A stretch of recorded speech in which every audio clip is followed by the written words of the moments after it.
Kobe stock image, kind of. It does. Hello, everybody. Welcome back to Under the Table, the show. Let me try and remember the intro I had for this. The show with fascinating drinks and even more fascinating guests. My guest today is the one, the only, the heart hacker himself. He won't let us go, baby. Only in a week or so, he is gonna let us go, unfortunately. Absolutely. Welcome to the show, Hex Haywire. Good to have you. Thank you so much. Thank you. Hello, everybody. It's good to see you. Hello, Kindred. Hello, Sicklings. I'm so happy to be on the show, man. Thank you so much for inviting me. I appreciate it. Of course. Yeah. Do you have a drink with you? Or I do, as it turns out. So the reason that this is the final episode of Under the Table is because I, in the past year, have kind of gone off of drinking. I used to be an avid, not quite alcoholic, but I was getting there. And so this year I've not been drinking anywhere near as much. But in the spirit of today, I am going to be having a small nip of one of my favorite whiskeys. This is called Mortlach. It's a single malt Scotch whiskey. It's a fascinating whiskey that I picked up a little while ago.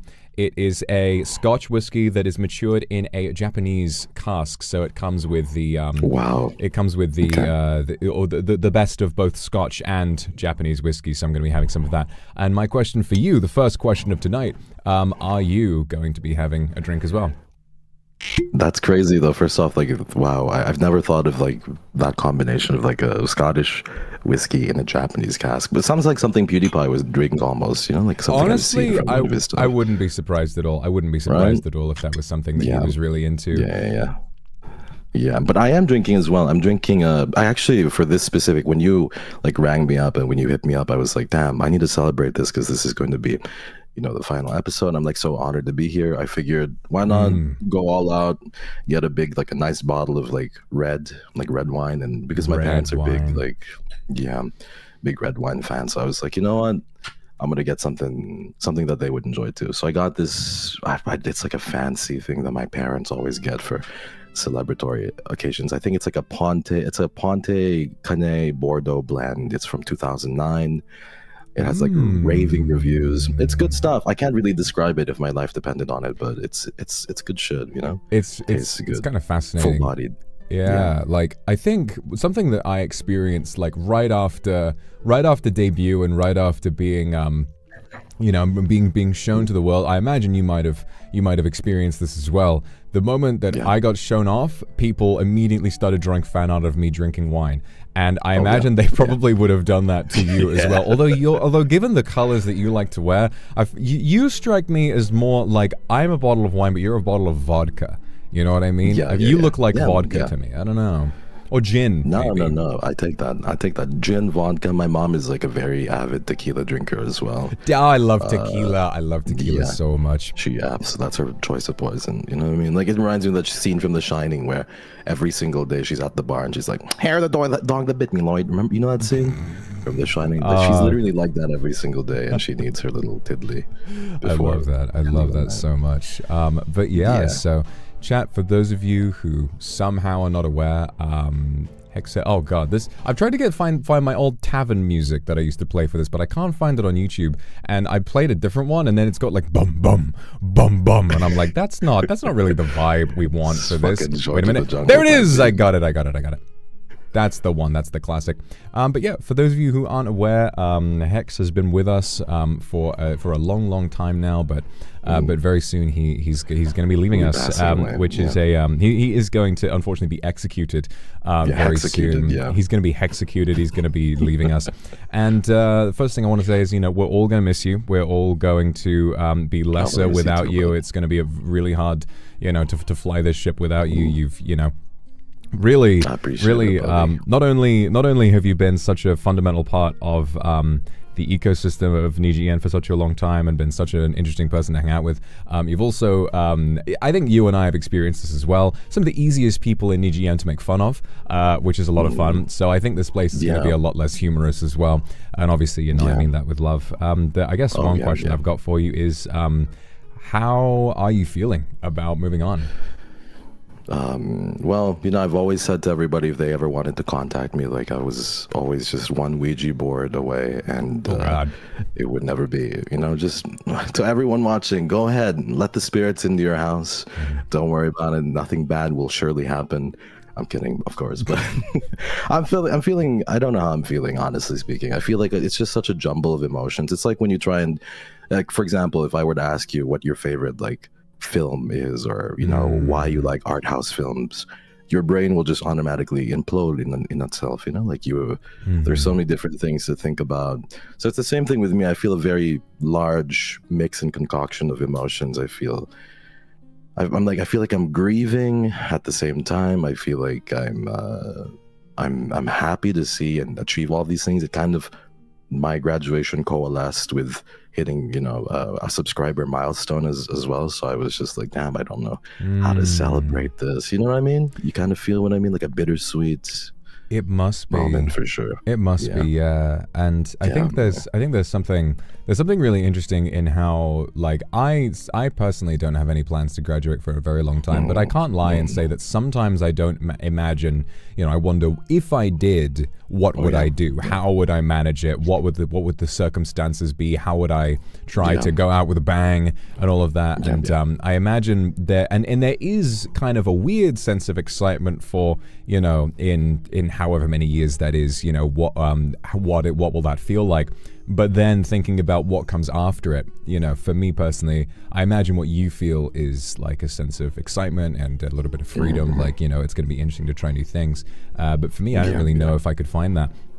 So I imagine it would be a really strange mixture of emotions. And, me personally, I can only imagine that I'm sure, I'm certain that you will find, like the perfect place to be, honestly, You're so sweet. Like, to kind of go back to what you were saying though earlier about flying the ship without me, I need to put like, I need to double back on that and kind of say that, I don't think it's insane to say that male VTubing would not be where it is without you and without Luxiem.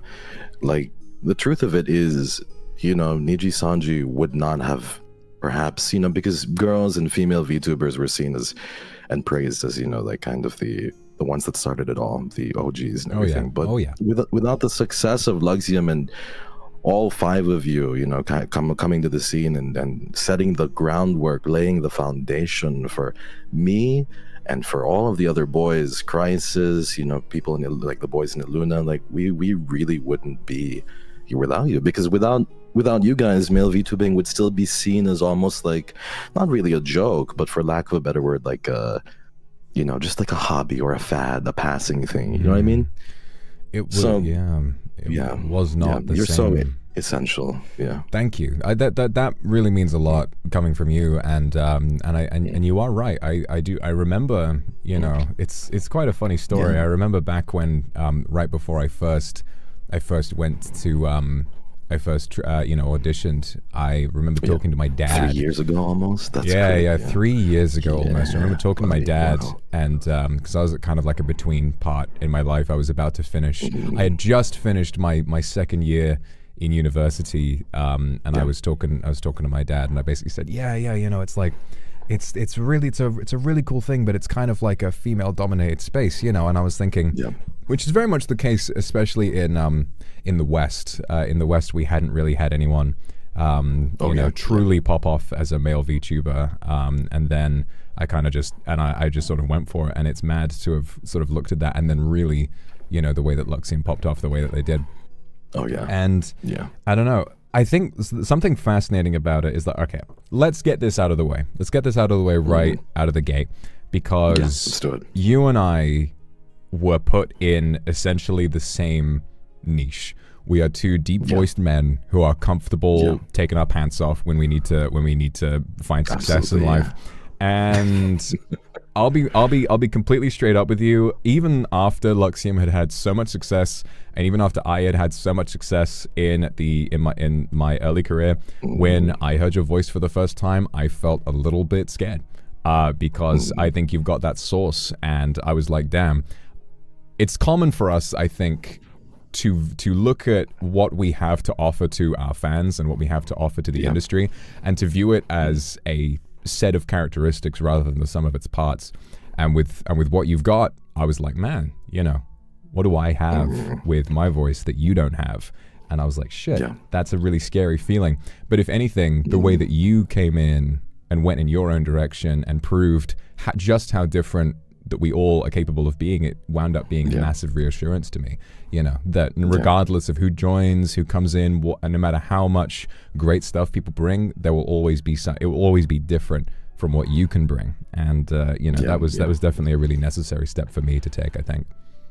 Oh man, I appreciate it. And I definitely know where you're coming from. I did also feel like, wow, you know, there is this kind of like, tension almost that was palpable. But at the same time, you know, even now as you know, as we've kind of distanced ourselves, almost 2 years since I've debuted in the company, I realize how, you know, some of my thoughts that were forming were immature, because I saw us as like just as you said, you know, this part of the same niche, and I was not able to subtract from kind of the picture, and that you know, the whole of the picture, and I subtract certain parts from it. But at the end of the day, when I saw just how, you know, I've always known just how spectacular you were, and I think, and I want to say, like, through time, I think it's just shown how absolutely set apart we both are, you know what I mean, and like excellent at,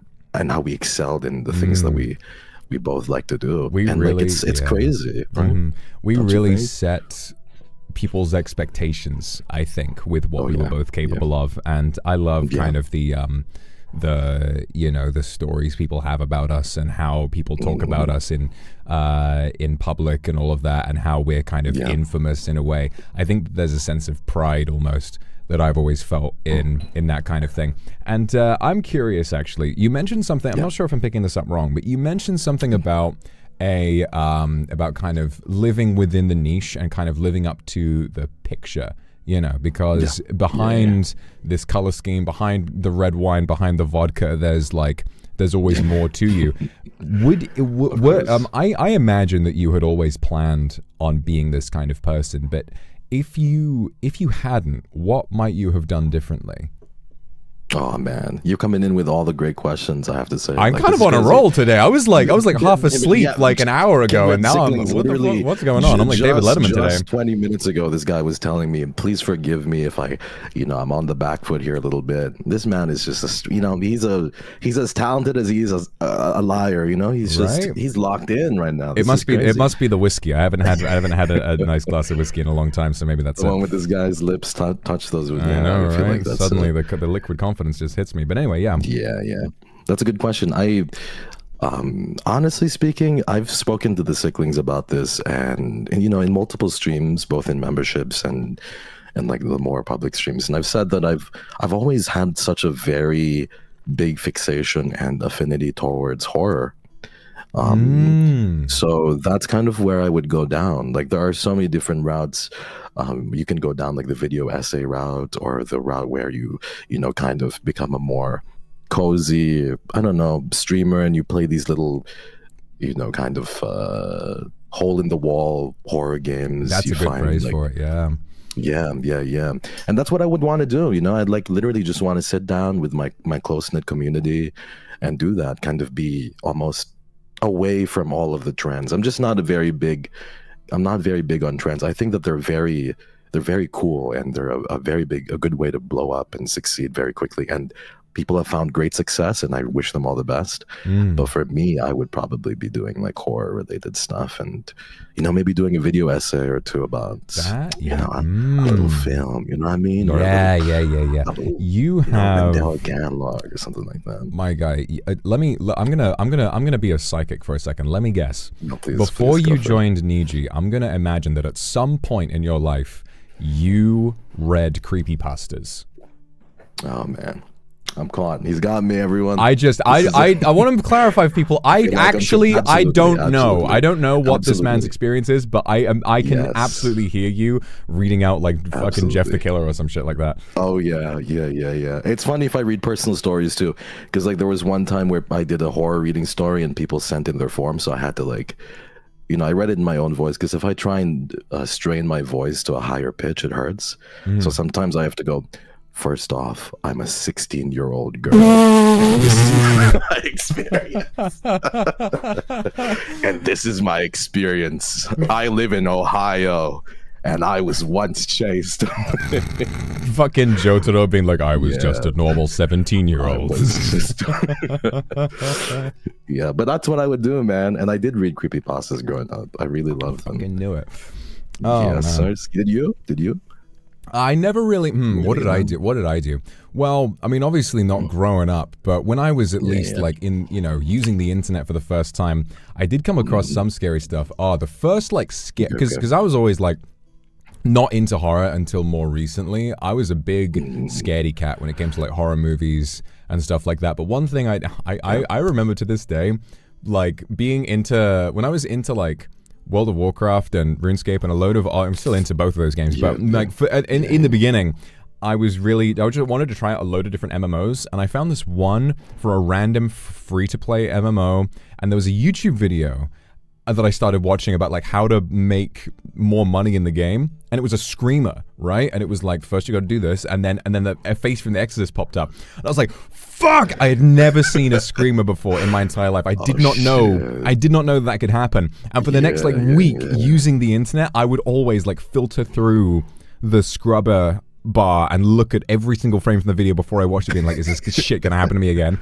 Is this gonna happen to me again? That's so funny. It was a nightmare. So that was my first experience with horror, but it's nice that How these old were you when this happened? Like, oh my god, I must have been at least like 380 something, but you know, but something like that. Still but a still land. yeah. I've matured a lot in the past couple decades or so. But yeah, it's always difficult to keep track. I always forget, but like it is a strange world to be a part of. But let's get back on track for a second. So yeah. So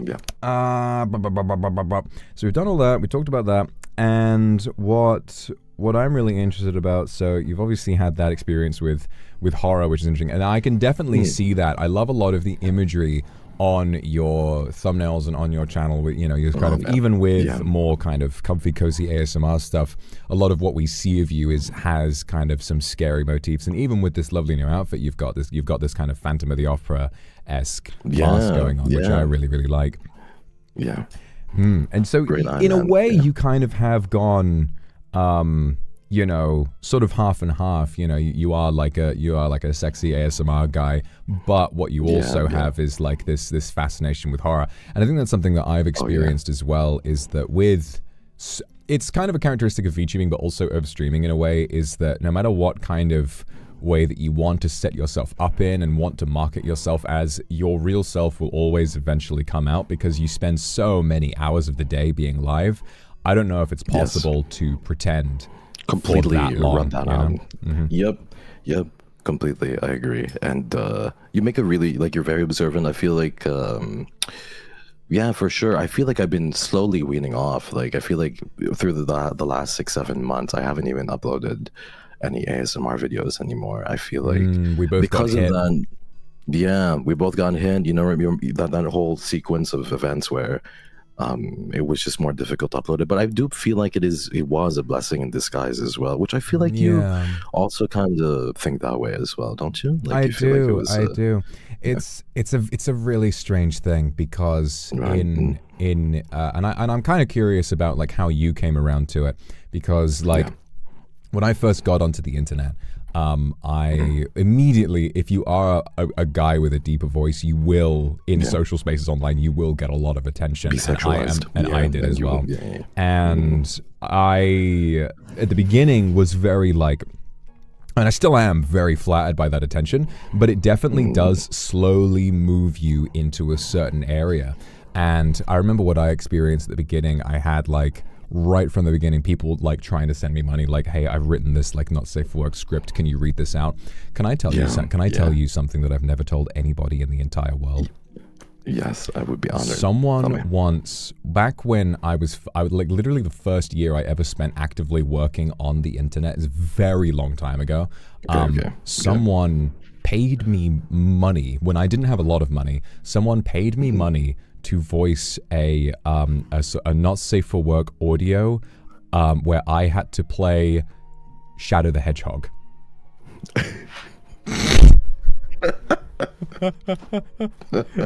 That is out there somewhere. That is out there somewhere. I pray to all that is holy that no one ever finds that.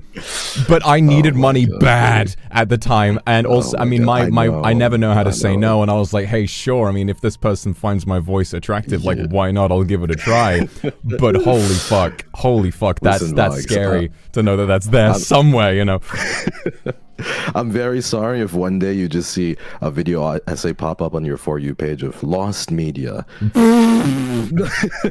Sonic the Hedgehog, NSFW. Vox Akuma as Sonic the Hedgehog pornography. So, and like from there, kind of the floodgates have been opened, and then, you know, throughout, you kind of like realize your ability a little bit. Exactly. Just how, And also it feels easier to break that barrier down and to do that kind of thing. And then, you know, I was interested in like doing sort of ASMR and like reading stories when I first debuted, and then after that, you know, the more that people ask of you, the more you kind of cave in and do more and more sexual stuff until the point where you're doing like full blown like sex scenes in your ASMR and stuff. And when the community guidelines stricts came in, I had already been thinking like, I feel like it's kind of time for me to move on and do something else. But there is like, I guess that's an interesting thing that I want to ask you, you know, after this whole tangent, is that something really interesting I want to ask you is that what I've been experiencing is, yes, I am overall, I would say, happy that I've, you know, kind of put that part of my career behind me and moved on to being, suggestive, but not that big. But there is a part of me that does miss that. There's a part of me that does feel sad to see my porn art tag go a little dry and all of that. And I wonder I wonder if you've maybe felt the same thing, and what you would plan to do. Maybe now that you're moving on, maybe things change for you. I'm not sure. I feel like no, I resound with your feelings as well, for sure. I feel like, especially with you, I think that the great thing about your ASMR is, because I watch a lot of the more like Say So ones, and your just ability to tell a story, your narrative storytelling ability, as well as just how you set and build a scene, is really, really amazing. And there is like this, I feel like maybe that's also why you kind of feel attached to your ASMR, and you know. And for me, it was the same thing a little bit. I kind of built a little bit of story here. I built, you know, some of the ASMR, NSFW, and Safe for Work, both kind of borrowed from experiences that I had in real life. So, you know, having them kind of taken down was obviously painful, because it was like, it was a way, almost an artistic expression almost of me. And I do miss it. I do miss it for sure. I do miss the kind of excitement that came with the creation of it. I do miss the excitement that came from sitting down and writing the story and making the script and allowing my brain juices to kind of flow, and you know, kind of allowing me to be in that space. But same as you, I do feel like there are moments in time where I'm more often, I'd say it's like a 65-35 deal. 35 where I'm just, oh man, I feel like I miss it, and I wish I could do it again, and I wish YouTube wasn't so strict with how they did it. But then there's that 65% or 60% bit where I'm like, I'm happy now. I can, you know, the people who are kind of watching me, who are watching me now, kind of watch me do whatever, you know, I'm sure you understand as well. They watch me do whatever it is that I want to do, play whatever it is that I want to play. And like you said, after you can only play a caricature of yourself, or a character, or not necessarily a character, but you can only play that part up a little bit so much before parts of you kind of seep into you know, the art that you're trying to make and the person that you're trying to be. So that's just how I felt about it as well. I really want to know what your feelings were about it. How do you feel? What direction would you want to go? Like, well, I think you know, it is fascinating because like it's a very emotional experience. Like when you it is such, and also when you create content that is not safe for work, and when you make yourself that vulnerable, it is inevitably a very emotional experience. Like I have a really strong memory of doing my now incredibly infamous one of my most successful ASMR was the student teacher one. That one I remember that one was intense. Like that was the first one where I like actually simulated a proper like sex scene, and that was the first one. That was the first, and like there was like an NTR plot line in that one where it's like the teacher is married and you're like a homewrecker and all that. And then I remember once it was over, like normally I think you and I were doing the same thing where it's like you do like a Zatsu stream afterwards, just kind of talk like behind the scenes of what went on with it. For me, I needed like a break. Like I had full top drop after that, and I just felt really like holy shit after that one. And sharing that with such a large audience is a really difficult thing, but it can also be a really, really special thing. So I would say for me, ever since taking those down and taking my content in a new direction, what I've experienced most of all is, like you say, 65-35, where it's like, I think for the rest of my life, this is probably the right decision to make. But I also feel like a little bit of like, you know, what's the word? Yearning, yeah. Like I kind of miss having that relationship with my audience, because it felt very empowering to be that wanted, you know. And what I have been experiencing a little bit is like in streams still having a very suggestive kind of sexual sense of humor, but also since my fans know that I've been vulnerable and they know that there have been some points where I've been a little bit uncomfortable with what I've done, now that they feel sensitive to my feelings, there's a sense where it kind of feels like there's a bit of a wall between us, in a way where the fans are afraid of overstepping boundaries, and me, I'm afraid of overstepping my own boundaries, because I've known in the past I've kind of just treated I haven't had any, just kind of go with whatever it is. So I guess that's another really interesting question, is how much, I'm not sure how what kind of a relationship you have with this subject, but there's a big conversation in especially in NIJISANJI that I've noticed about streamers needing to set boundaries. And what I want to know is what you've felt about that and how necessary you think it has been, because in my experience, I almost recall, being told to setting boundaries was not something that I ever thought about doing, nor did I initially understand how important it was. I was kind of like told to by my fans, who, in my mind, I'm like, is that not counterintuitive for fans? Like, if your streamer has no boundaries, isn't that better for you as an audience? But of course, it's more complicated than that. I'm wondering how you've approached that. Yeah, I mean, thank you so much for being so vulnerable. I feel like you're relaying a lot. But I think then, same as you, man. Like, I feel like I think the reason is because you and I are such givers. You and I are such givers, and we go the extra mile for the people that we love. We go the extra mile for the people that we care about. We can look at your 3D as a prime example, as you having Fuchan there and that entire segment.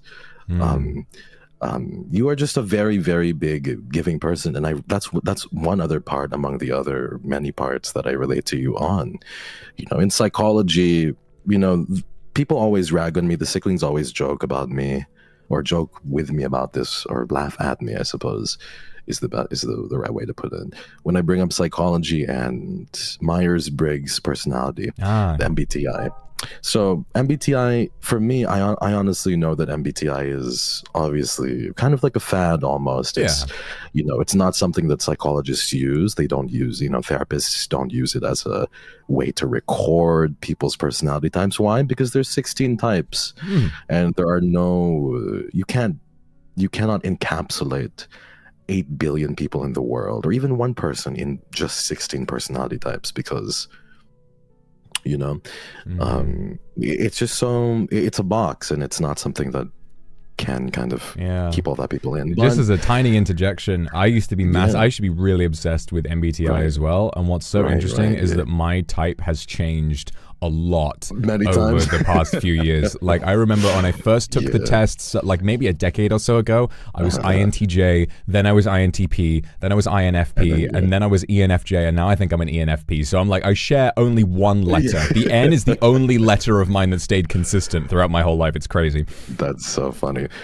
For, you know, when you delve deeper, because I've been in these like circles where they talk about cognitive functions, so people like to take MBTI and like reduce it and then build upon it, and then, you know, there's like a big space for it. But cognitive functions, for example, goes deeper, and it tries to widen that box a little bit, make it a little bit more. Is it still a fad? Most probably. But what I have seen with it is it does, because people say, oh, MBTI is very surface level. It doesn't describe the intricacies of a human being and the human mind. I always say, I understand, but when it comes to online presentation, people aren't necessarily deeper than surface level. You know what I mean? Especially VTubers sometimes. They do a certain thing. You, for example, are very, very deep, along with a lot of the people in the end. Most of everyone, I think, is very deep. And the longer you stay a VTuber and a content creator, the more your depth will kind of sink into your role and your content, you know, your content. But for you, like you mentioned types, you're FE. You're a very big giver. And it's the same for me. I'm FE as well. Like we both share that cognitive function of just being extroverted feeling, you know, being kind of around people and finding the vibe of the room and kind of being a little bit more sensitive in that sense, being ready and sensitive to other people's needs. You're obviously your humor is very dry and very British humor sometimes, but you still, when one-to-one, everyone, like in DMs, one-to-one, in-person VCs, Vox is the most giving person. And I think, to answer your question after a long-winded tangent, with boundaries, it's the same with me. I struggled so hard because that was my personality type growing up. I also had different like personality types, but the one thing that stayed consistent with me also is, you know, as you delve deeper past MBTI and go to cognitive functions, was the FE part. And because of that, I realized, wow, I don't know how to say no. I didn't know how to say no. You and I kind of, you know, you were only 301 years old when you entered the company. I mean, you and me both, you were just a wee lad. Yeah. And I struggled as well. I struggled really, really hard with setting boundaries because I didn't know what it was. I felt like, man, the less boundaries I have, the cooler I'll be, surely, right? Like that's, you know what I mean? Like I want to do something that nobody has, and let's just not have any boundaries. That's literally me. That was me at the beginning, and I have grown so much, and I feel like there is still growing that I have to do. But I've learned, and I've like grown to almost appreciate those boundaries. You know what I mean? Almost really. It's like I kind of had to appreciate the boundaries, realize why they were important before I started employing them and enforcing them a little bit. Gosh. So I'm just like you. But even now, like my boundaries are still a little bit more diluted and blurred than most people are. You know what I mean? I still feel like with other people it's very set in stone, but my boundaries are a little bit more I suppose diluted, a little bit harder to see blurry. A little flexible, I would say. A little flexible. Yeah. I kind of feel the same way. And also what a fascinating answer to the question, and it's kind of making me wonder, because I guess something really interesting about this experience is like I never really thought too much about cognitive functions, but like of, you know, FE, you know, extroverted emotion makes a lot of sense. I think what I've experienced, you know, the inability to say no and all of that, I think that it is exacerbated by this career and the way in which the systems that we work in are set up. So regardless of every time that I would say to my fans, like, guys, I kind of don't really know if I want to do super sexual content anymore, the overwhelming response is, that's okay, we love you, blah, blah, blah. But there is always a massive, massive majority of people who you never hear from, who are silent. There's nothing wrong with being a lurker, but thousands of people will watch these videos and you will never hear their name. You'll never know what they think. And it's really interesting because what we experience is, you know, you guys don't see this, but what we will experience is, you know, me, I do like student teacher ASMR, you know, controversial sexual subject, sex scene involved. Concurrent viewers, 16,000. Massively successful ASMR, huge stuff, very much, you know. And then I think, that immediately reinforces in me, people like this must do more of this. Then later on, do ASMR that does not have that, and the difference is noticeable. And YouTube reinforces this in such a powerful way, because when you get lower sort of numbers on anything with its few subscribers, they shove it in your face. They shove it in your face, and it's like, if it's up, it's a green number, and if it's down, it's a red number, and it's a red number with a red arrow down. It's the down arrow. YouTube is like, hey, monkey brain just you're fucking it up. You gotta fix this shit. And I'm like, oh god, sorry, you're okay. Fucking stupid. No, I'm not stupid. So it's that I think kind of really makes that so difficult to say no to. But also, like, the numbers and the statistics do reflect accurately, and when we're in this position, we want to be as successful as we can be. We want to work hard, and we want to grow, and we want to make the best of this incredible opportunity that we've been given. And so what we run into is like, yes, my boundaries matter, yes, my health matters, but also I'm looking at my, you know, my business. I'm looking at my future. You know, this is an opportunity. You got to put food on the table as well, right? You know, and you're saving for your future. This is an opportunity that few of us will ever have again.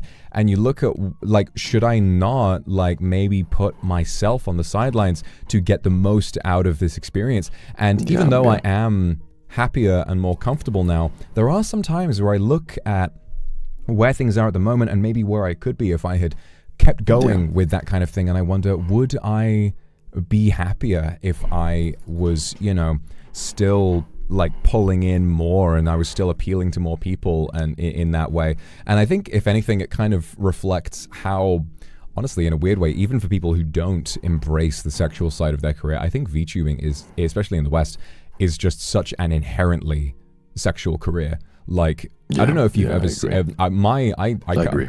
My like YouTube recommended is like full of VTuber clips, and all of them are like sexual clickbait. All of them is like, he said what? This streamer turned around and they went, oh my god, look at your butt, and like, oh, this streamer admitted to like, oh my god, I did this when I was like in the shower and all that. I was jacked. Right? Like, I was jorking it. Buddy, I agree. And even and by it I mean peanuts. And by peanuts, so I guess following on from that, what I'm really curious about is like, how much, in a sense, do we really have a choice? Because I mean, I saw right from the beginning, the more that I embraced my sexual side, and the more that I embraced that, the more successful I was, you know, just carving straight ahead of all of my peers, because I would not say no to any request. I would read out these cringe like daddy dom scripts, and I would make little kissy noises, and it had a clear,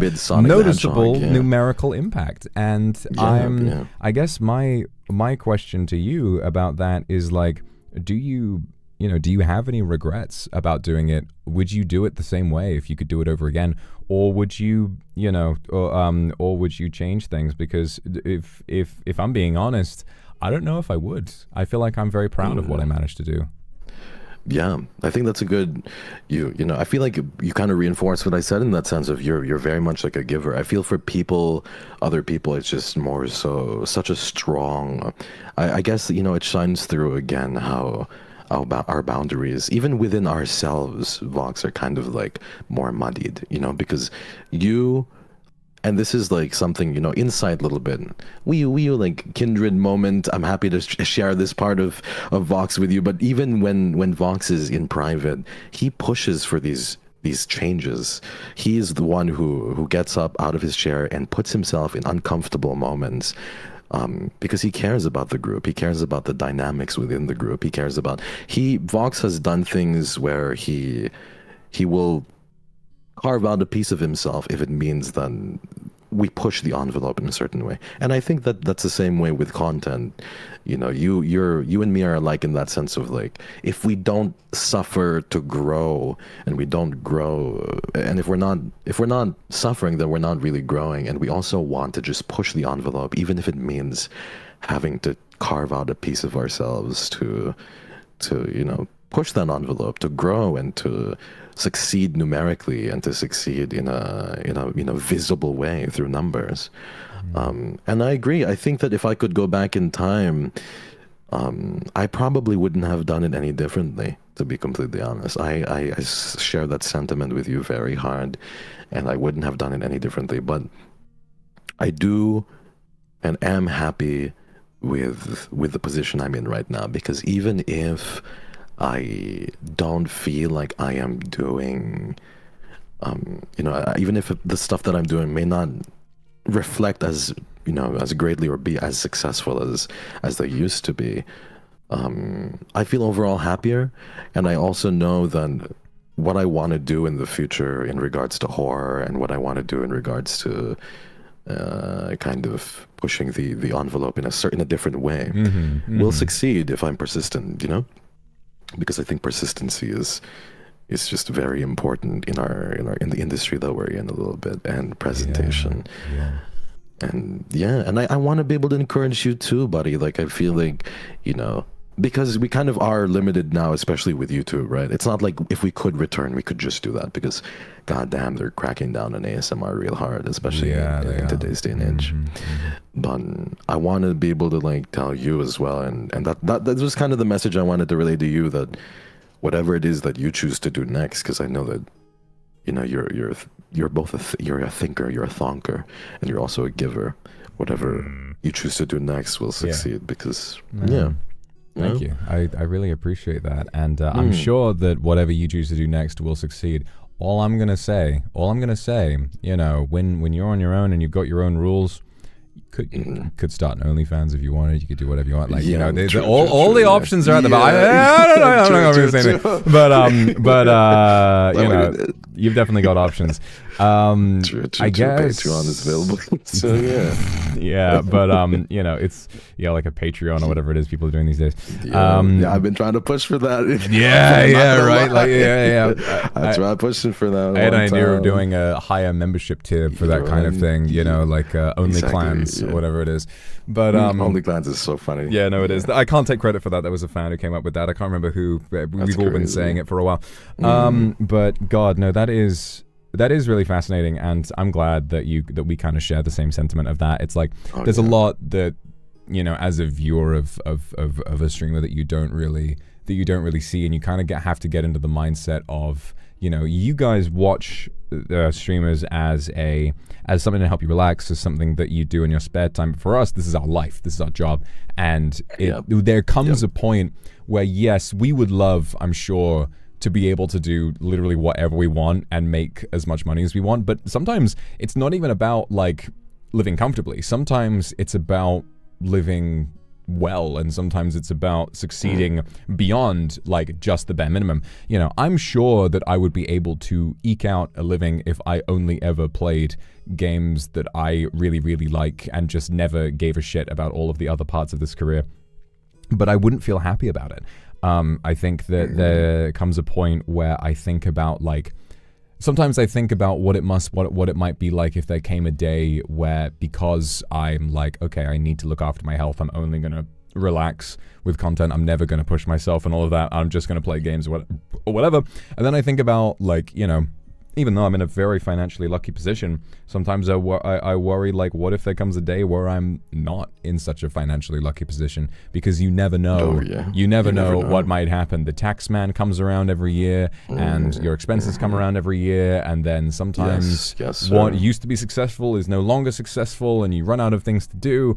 And sometimes I wonder, if I was able to keep doing that, maybe I wouldn't, you know, be struggling so much with that anxiety, you know. And it's not wrong either to worry about one's business as well while you're worrying about that. And that is actually a really interesting question, because for us, this is a job. We do this to support ourselves, support our families, and all of that. But there comes a point where it is also a very, very personal endeavor, and you have to delve really, really hard into yourself, and you need to have an actual, really, we call it a parasocial relationship, but I think that is kind of what it is. Streamer with fan and fan with streamer alike. You need to have, to some extent, a relationship with your fans, and your fans need to understand you, and they need to trust you, and they need to believe in what you're doing. And I had an issue at one point when some fans asked if I would do streams on more of an NA time zone. And I was trying to say, it's quite late in the day for me. I was like, I'm trying to run a business here, and a lot of people were really hurt by that. Like, maybe you don't value us just the same. And all I'm thinking in my head is like, the streams I do right now are at a good time zone for me. It's not going to be the wee hours of the morning. And also, this is just looking at percentages that most of my fans are able to watch these ones.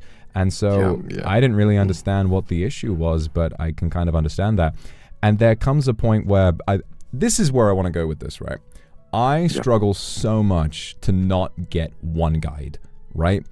You must consider the vast majority of the people who watch these streams who never say a single word, but it's so hard when the voices that you hear, especially the negative ones, even from one single person out of thousands says one negative thing, suddenly it's like, oh, I have to change everything. Oh my God, I got to figure this out. And then maybe you wind up making a decision that actually doesn't reflect what the majority of your fans think. I'm wondering, maybe as like you said, a giving person, maybe you struggle with this as well. Yeah, I struggle with it very oftenly. I think that it's a very common thing. I feel like because the psychology behind getting one guide is almost like it's that one person that's going against the grain. And when that one person goes against the grain, your eyes kind of there's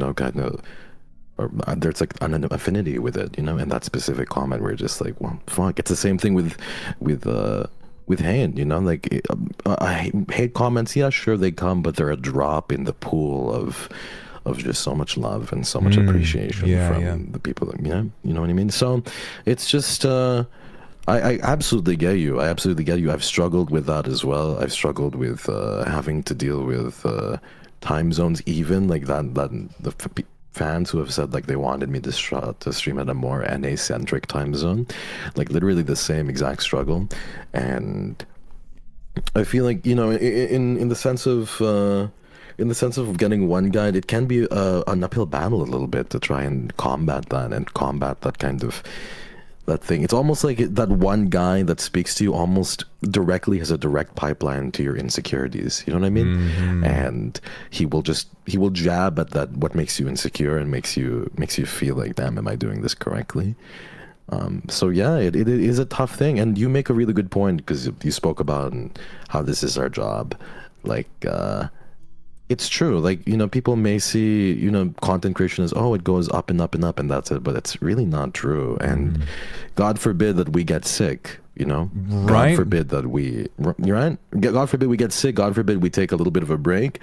We have no paid leave. It's not like it's a kind of no work, no pay kind of deal. And it's a little bit difficult, and there is not a lot of like security in that sense, because when you think about somebody who they work for 15, 20 years, they work for a company maybe, and then they get severance pay for their loyalty.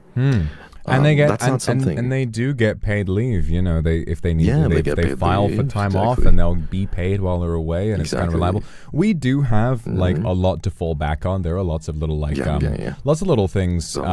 Being a part of NIJI that do help us. You've got like sponsorships that'll be like a little bit coming in every month, and you've got like the merch payments a little bit coming in every month, and ad revenue, of course. But it is true generally.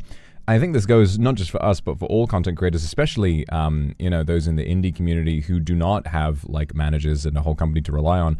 You are entirely on your own, and it's the hardest thing in the world, not just to see that happen, but also to tell yourself, hey, it's okay to need a little bit more time. You know, like I know that you and I have we've both been like big advocates for mental health support, and I know that we've both struggled with mental health stuff in the past. And one thing that I have really been trying to beat into myself over the past year or so is when I fall short sometimes, when I need to cancel a stream, when I maybe am not ready for something, if I'm slowing down, is to tell myself, listen, it's okay because you struggle with these specific things, and other people who might be succeeding where you're failing maybe don't have to deal with all of the other stuff that you're doing.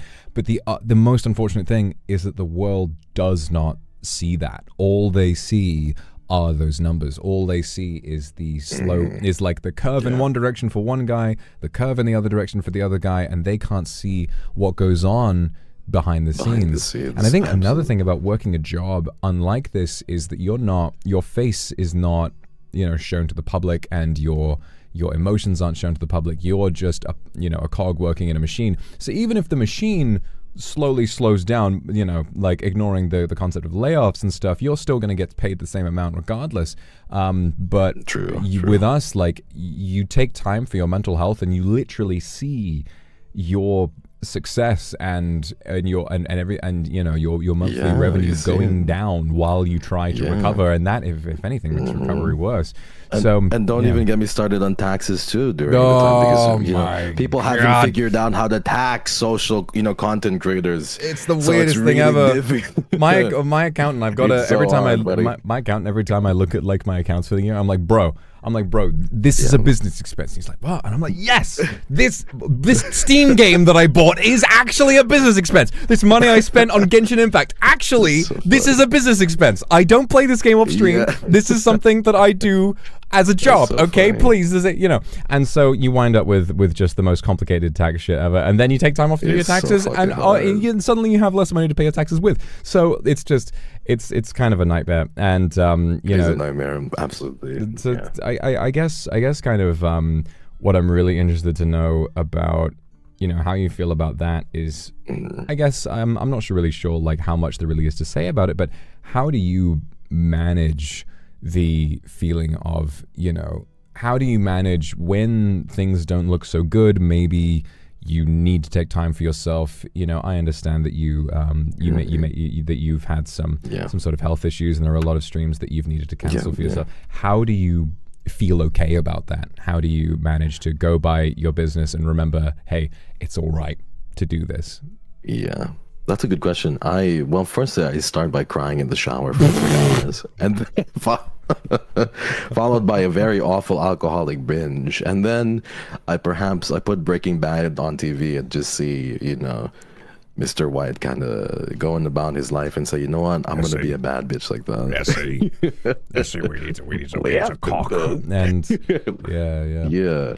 I just put Jerma up on the TV, and I see him and see the kind of man that he is, and I'm like, you know what? I'm tired of being sick. Fuck being sick.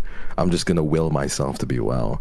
No, but I mean that is the most fascinating thing, right? It's like the fact that Breaking Bad, right? The kind Walter White, not the kind of person that you as a man should take inspiration from. Not a good role model. However, I think that to an extent, looking at someone who found that much success while struggling with like terminal stage 4 lung cancer, there's a thing I think that capitalism does to people where it's like, actually, the more I suffer, the better I am. And we kind of have this like suffering Olympics where it's like, hey, listen, I did this, I achieved this while I was on 1 hour of sleep. I did this while I had a broken leg. It's like, I broke my leg and I jumped up and I was like, I'm not going to hospital, that costs money. And I'm hobbling. I mean, obviously I'm in the UK, so I can't say that, but it's like hobbling away on crutches and being like, I got to get back to work. And there's a sense of pride that we feel in that, when really that's the most dystopian, like horrifying thing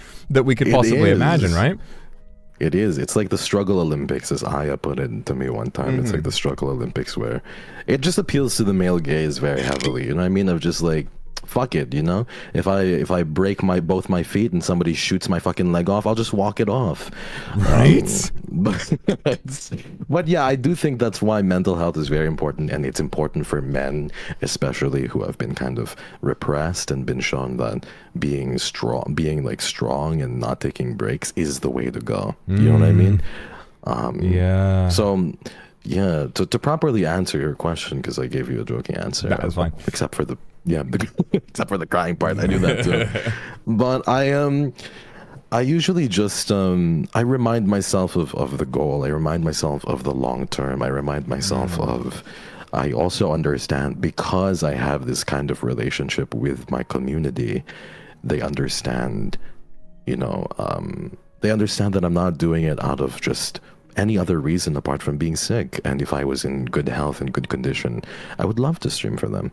And I'm sure the kindred know this as well. You know, whenever you leave, even if it's for weeks in a row or days in a row, they understand that Vox really cares to make content. And even when he plays the games that he wants to play, it's because he wants to show that level of like happiness and be happy on stream and really be in this mood where he can interact with the kindred and interact with people in a happy way. And it's the same thing with the sicklings, really, where when they know that I take a break, it's not because of any other reason apart from me being sick, or if I take a mental health break, it's because I'm not in the space to give them the content that I think that they deserve. So usually that's what I do. I try and put two and two together. I try and connect those dots, and I'm like, if I had streamed today, given the condition that I'm in, how would that have been?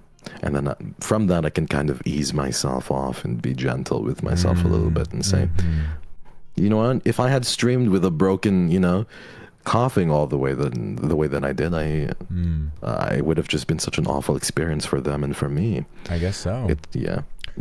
There comes a point where I think sometimes, maybe this is just a thing for me, but sometimes what I'll ask myself is like, man, yes, I can kind of look at the long term and be like, you know, maybe if I don't stream today, maybe I'll have more energy to stream more times next week and it'll be a net gain. But then sometimes I'll think about what comes from, because there are some wild examples that out there. Like I look at some streamers, like someone who horrifies me in terms of their productivity, I guess. You're going to say Scala, I feel. Well, Scala as well, but XQC is someone. Oh, yeah. I used to watch him a little bit during the Overwatch days, and seeing someone, I would borderline say that he has like a savant level like proficiency specifically for streaming, because how do you stream 20 hours a day, 7 days a week, to the point where your fans are so used to you streaming that the moment you tweet anything, they'll say, go live. Why aren't you live? You know, because it's that normal for you to be live constantly. And I kind of look at it, and sometimes that example sets in. I'm like, man, why can't I do that? And it's like, because that's fucking insane. Because that's fucking insane. But we always are intent on setting ourselves to those high standards, and I guess in a sense, you know, following on from like Luxiem's success, sometimes what I will do is be like, if we were that successful to begin with, surely I'm at the same level as these guys. I should be able to do that too. And it's like, no, like maybe one guy can do that, you know. And I definitely cannot. And you've seen what it's done to XQC's language as well, you know, where it's dude, I cannot stream for 20 hours a day, dude. That's crazy, dude. What? That's the law. You go to jail. Like, motor syndrome is like, it's like motor skills are just completely shutting down. Language center no longer exists. I feel like that man is about to have like, he has like undiagnosed like something, and it's just crazy. He's on a different level for sure. I diagnosed you with Goblin. El Goblino. The fucking tallest goblin ever. I couldn't believe that man was 6'2", and when it was like revealed, I was like, "Oh my god, yeah, that this guy is 6 feet." He's got that kind of. But he kind of does look that way because he's kind of slender. And honestly, it's those skinny guys who just really start like towering over people after a while. Yeah. I agree. But yeah, you make a good point. And yeah, like just again, I think the thing with XQC and like Breaking Bad is it appeals to the male fantasy because it's what's so very pushed upon us ever since we were kind of kids. You know, it was like, if you're crying, then you're a little bitch, and you shouldn't be a little bitch because that's not a good thing. I remember too when I like when I was wrestling with my baby brother, and we were about maybe, I don't know, 13, and he was maybe 11. He suplexed me onto the bed. God. I got fucking ratioed in real life, buddy. It was not good. I took a massive fucking L to the face. It was the most embarrassing moment of my life. If that was filmed, I might have just never shown my face ever again. But he was, younger than I was, and he suplexed me onto the bed. But he did it in a way that it fucked my jaw up, and I remember my jaw was dislocated, and I went to my sister, who was a nurse, and I said to her, like, my jaw is dislocated, and she looked at me, and she was young at the time too. She's changed. She's much older now, obviously, but she's changed. But she looked at me and she's like, stop being a little bitch, just relocate your jaw then. And I shit you not, buddy, I looked at her and I cracked my jaw into place, and I was like, you're right. I should just stop being I was 12 years old, and that's when I realized, damn, this is what the world is like. Damn, you just gotta, no matter what happens to you, you just have to keep moving.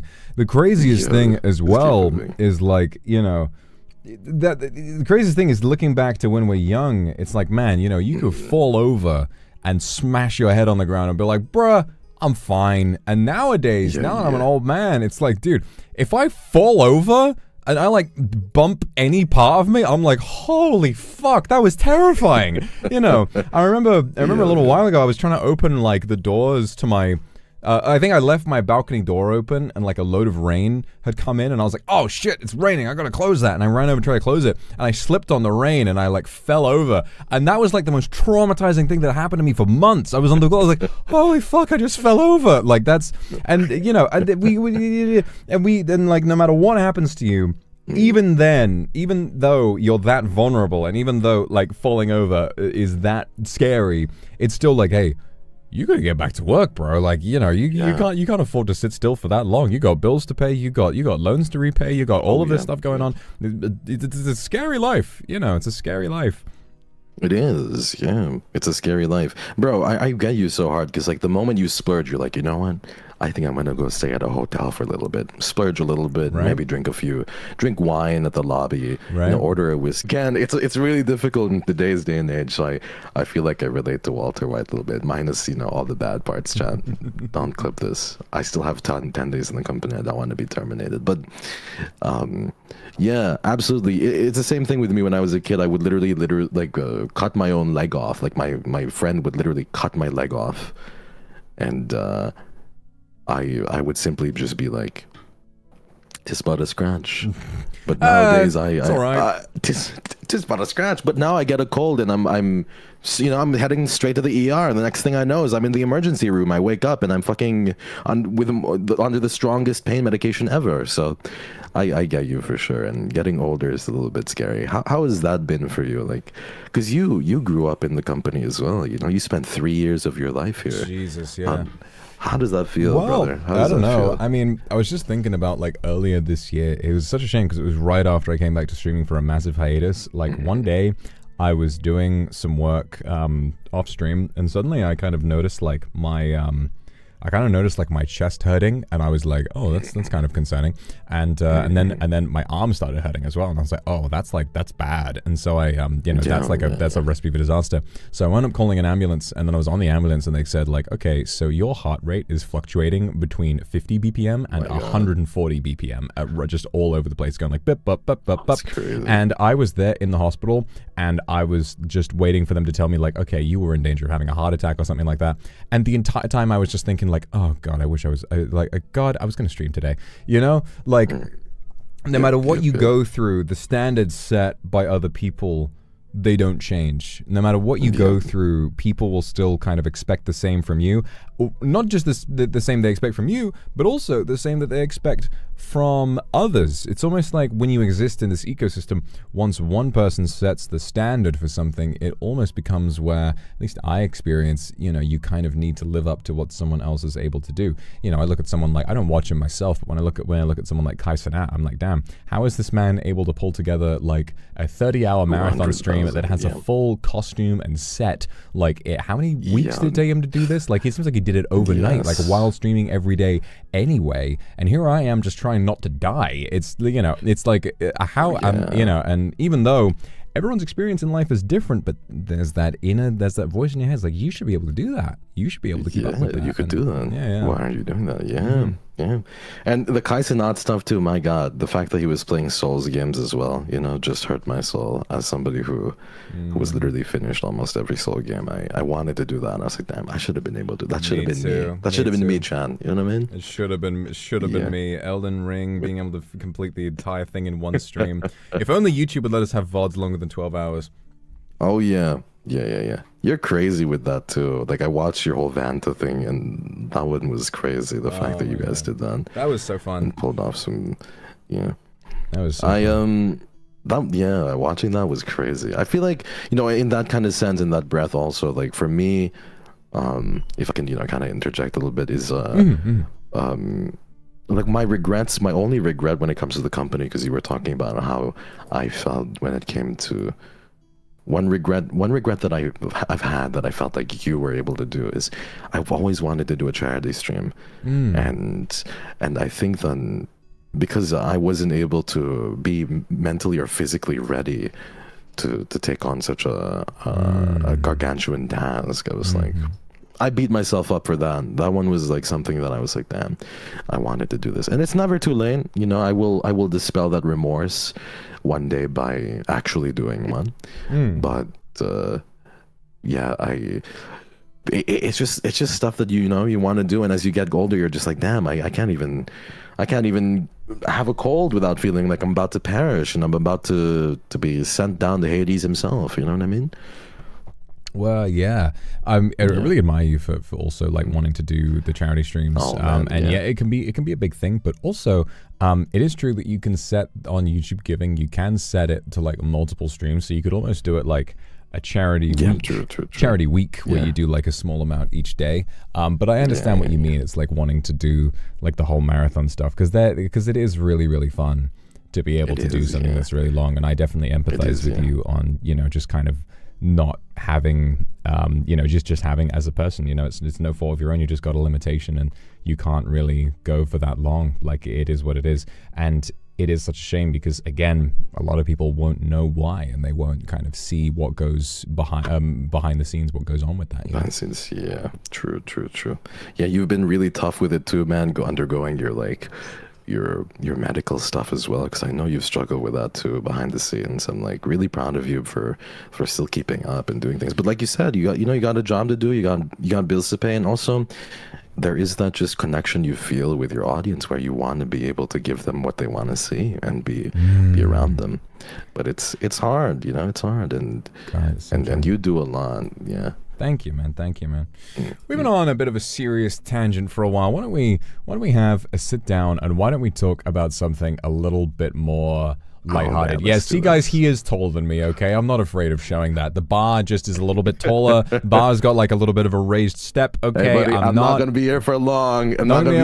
So let me enjoy it for a few more days. You're going to enjoy it. You're going to enjoy it. But one of these days, I'm going to go crazy. I'm going to go crazy. I'm going to kill someone out in the street, and I'm going to be fucking 300 centimeters tall next time. You better be ready for that. Look at this fucking tiny punk. 2 inches? Ladies, I can live with this, but I have 2 inches of difference. My God, you might as well be my child. Jesus 2 inches Christ. of difference. Hey, maybe I'll put 2 inches on you somewhere else, but we will get to that conversation another time. True. I have a much more lighthearted question for you that I've been thinking about for a while. There's been this one of my favorite conversations that I ever had when I was in university. I was living with my roommates. We once had a conversation that lasted for hours. We were debating the whole who would win in a fight, a trillion lions or the sun.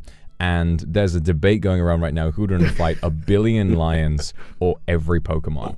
And I'm not the most familiar with Pokemon, but let me explain to you what I feel about this. I don't saw that debate, so I'm invested in your answer. I don't care what powers these Pokemon have. I don't care what they're capable of doing.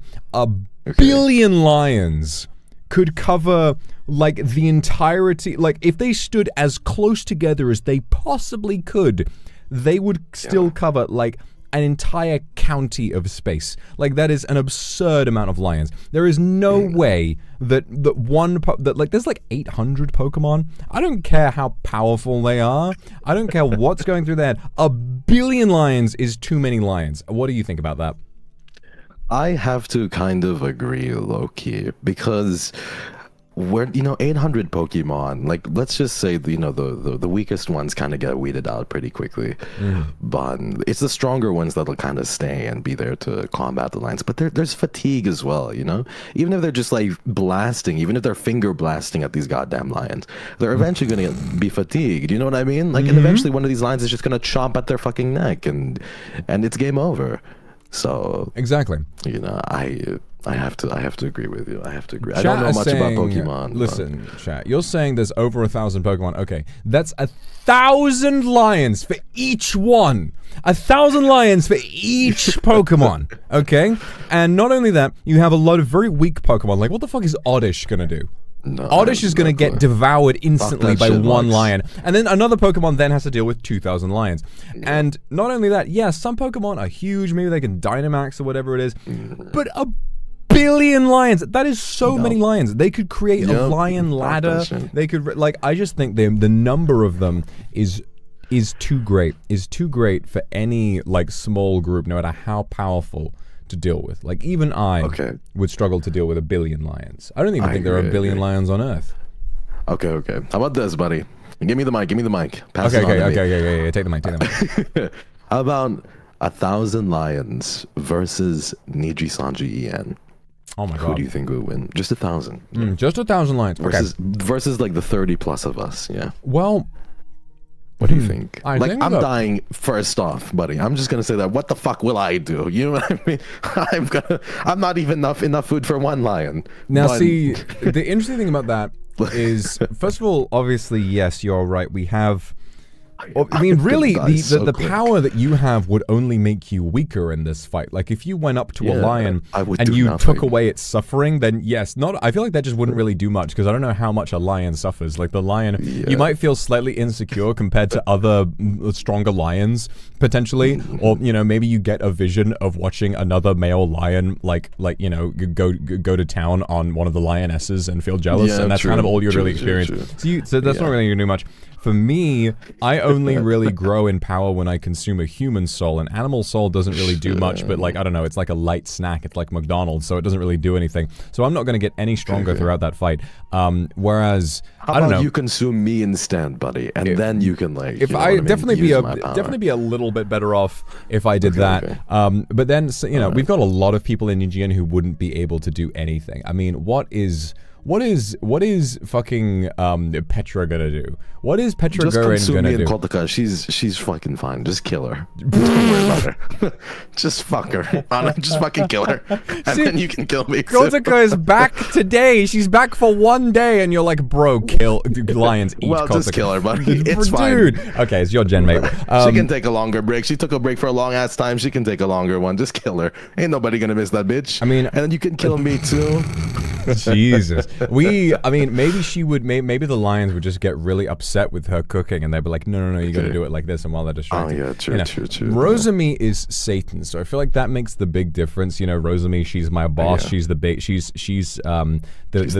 man down. I don't know if you've seen Longlegs yet. She's the man downstairs, or Mr. Downstairs, or whatever it is. So she would just be able to. I don't know if you've ever seen what is it? Drag Me to Hell. She would just be able to open up a load of hands in the floor and just drag all the lions. But I feel like we could be here forever talking about horror and long legs and art house films. You like art house films? I love art house films so much. I feel like it's been one of the biggest vices in my career, honestly, is being like, what if I wasn't making easily digestible sexual content? What if I was making art house movies? And yes, it's been less fulfilling for my YouTube channel, but so much more fulfilling for my soul, and I think that's a really important thing.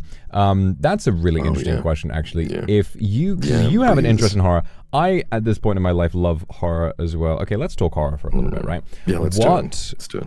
So what is a horror film? What is the horror film that has disturbed and affected you the most? Which one left you feeling completely destroyed more than any other horror movie? Because if you watch lots of them, many horror movies will not scare you at all. But what was the one that did? Absolutely. So, first off, I'll only answer this question if you answer it after I do. Of course I will. Of course. I absolutely. You're right. I've watched so much horror films. I've seen so many horror games.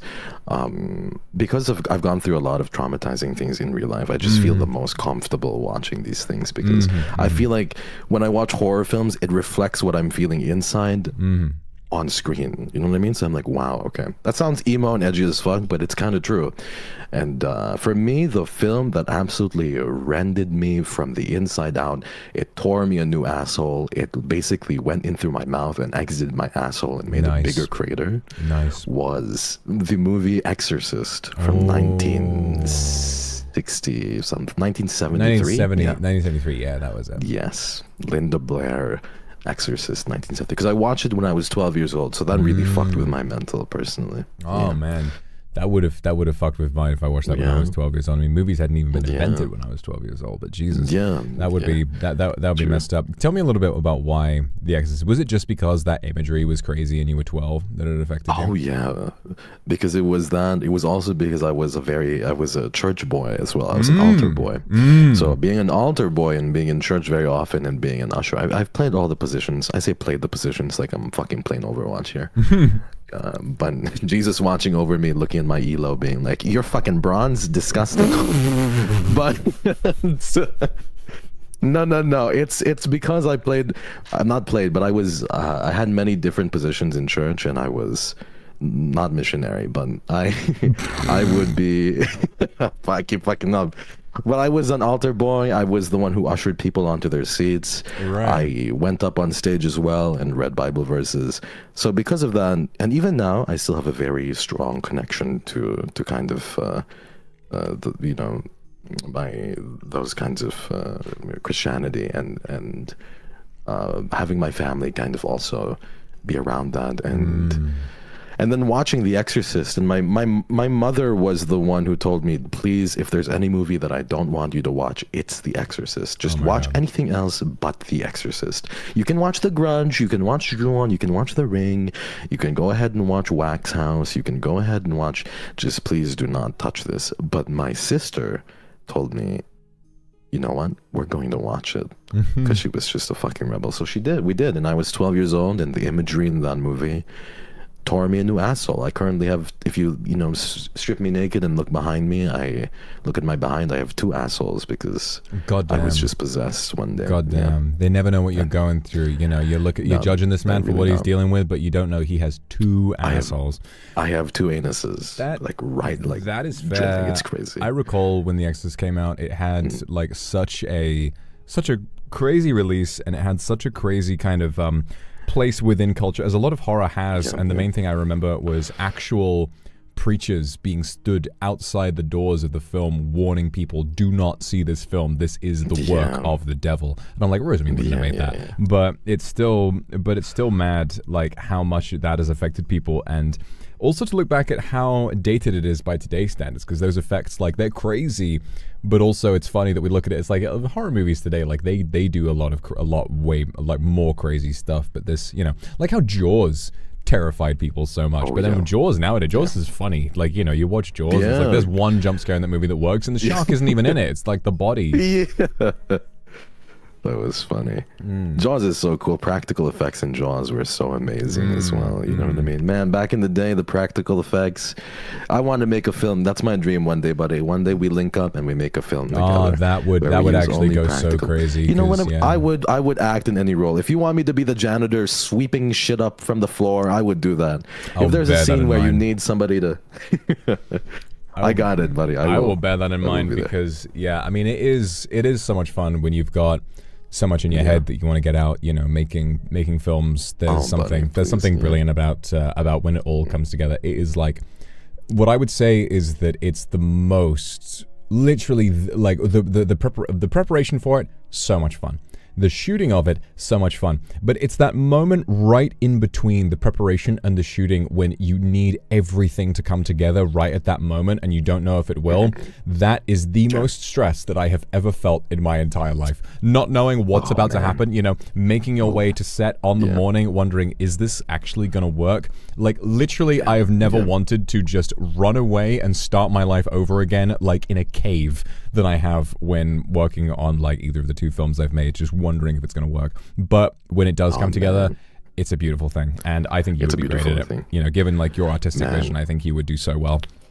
I appreciate it. I remember sitting on that VC with you, talking about, you know, the demon hungers, and you being absolutely nervous out of your mind about it. Dude, yeah, like the couple minor editing mistakes in Demon Hungers, like watching those go live, I was like, no! Even though the entire film is also fine on its own, the couple I was like, no, it's over, my career is ruined. You know, it's just, it's the craziest thing ever, because it's so, those mistakes are so loud. Those mistakes are so loud.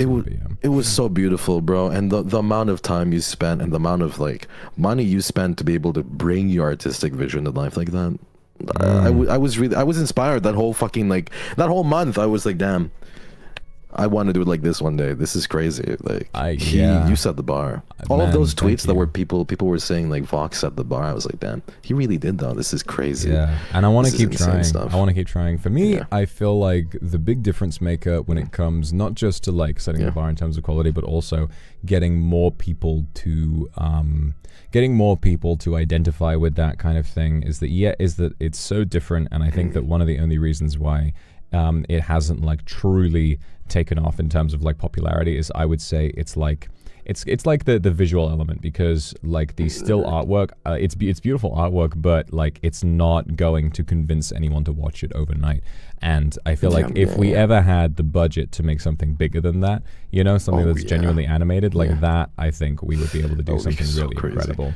You know, and I think that so many people in EN have such an incredible vision and such amazing ideas for what they want to do creatively. I think that if given that kind of an opportunity, we'd be able to make something absolutely insane. Absolutely spectacular. I agree. Shout out to that one person in Vox's chat right now saying, is Hex autistic? No, it's just his goddamn fucking British accent, everyone. Unfortunately, guys, I'm sorry. I'm sorry, Hex is the male mother. He is not the neurodivergent dad. That's me. That's not but me. We both have the bisexual pose, though.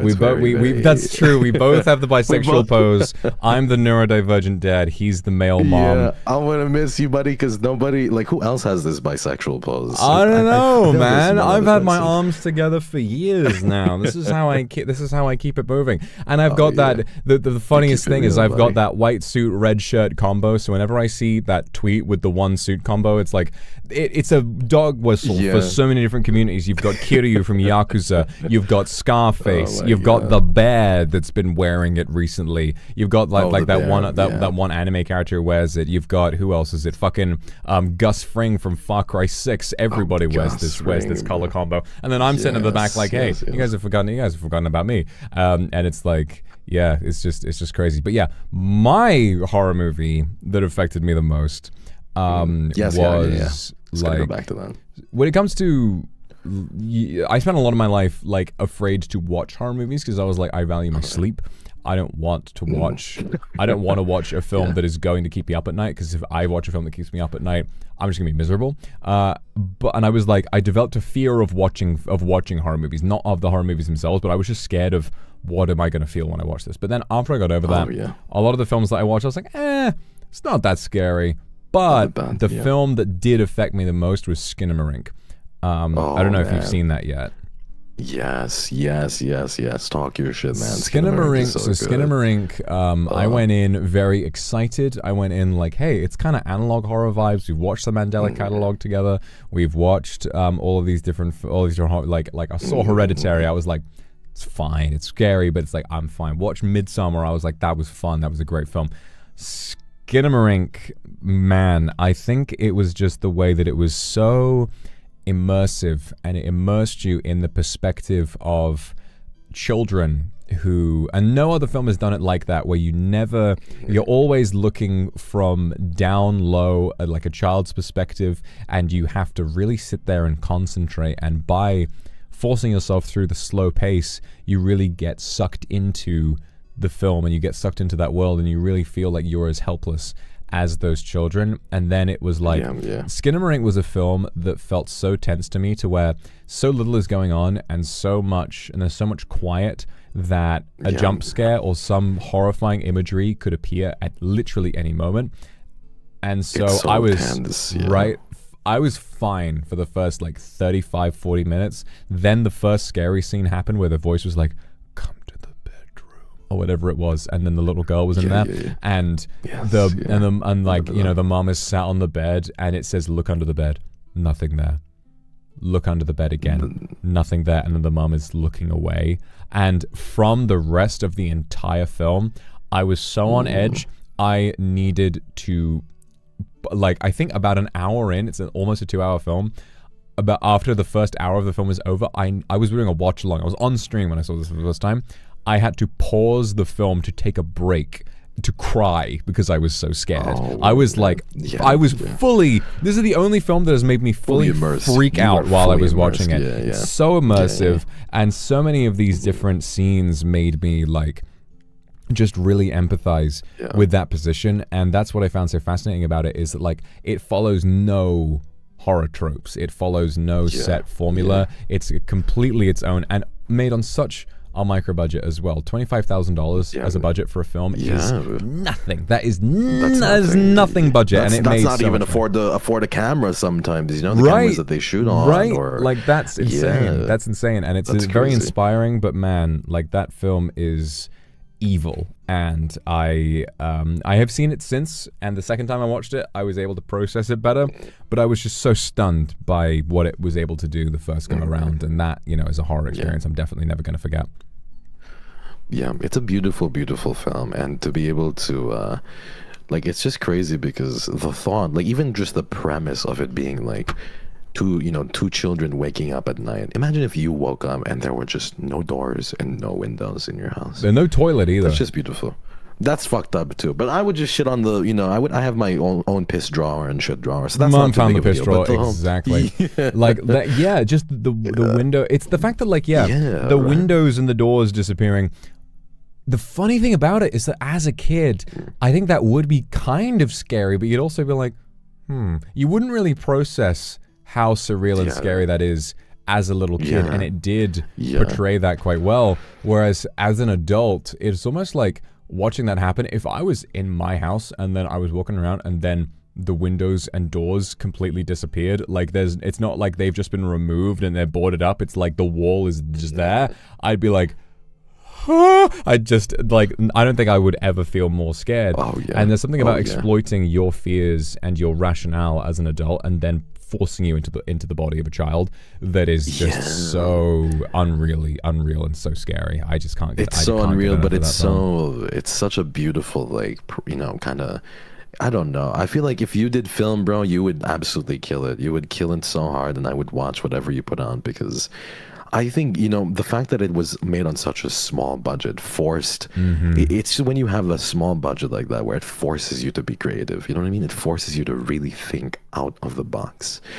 And man, that is like, it is a really good film, I have to say. It is a really good film. Very artsy, but a very good film. And it's one of my favorite things about filmmaking, especially, is like the need to get creative and to solve problems on the fly. I don't know if I told you about the way that we did the scene in Minotaur with the stairs, where I was climbing the stairs. I don't know if I gave you like the spiel about the behind the scenes. No, please tell me. So it was so interesting. So, like, as people will know, like, all of the 3Ds are shot on like a studio space, and that's like just a flat, it's one room, right?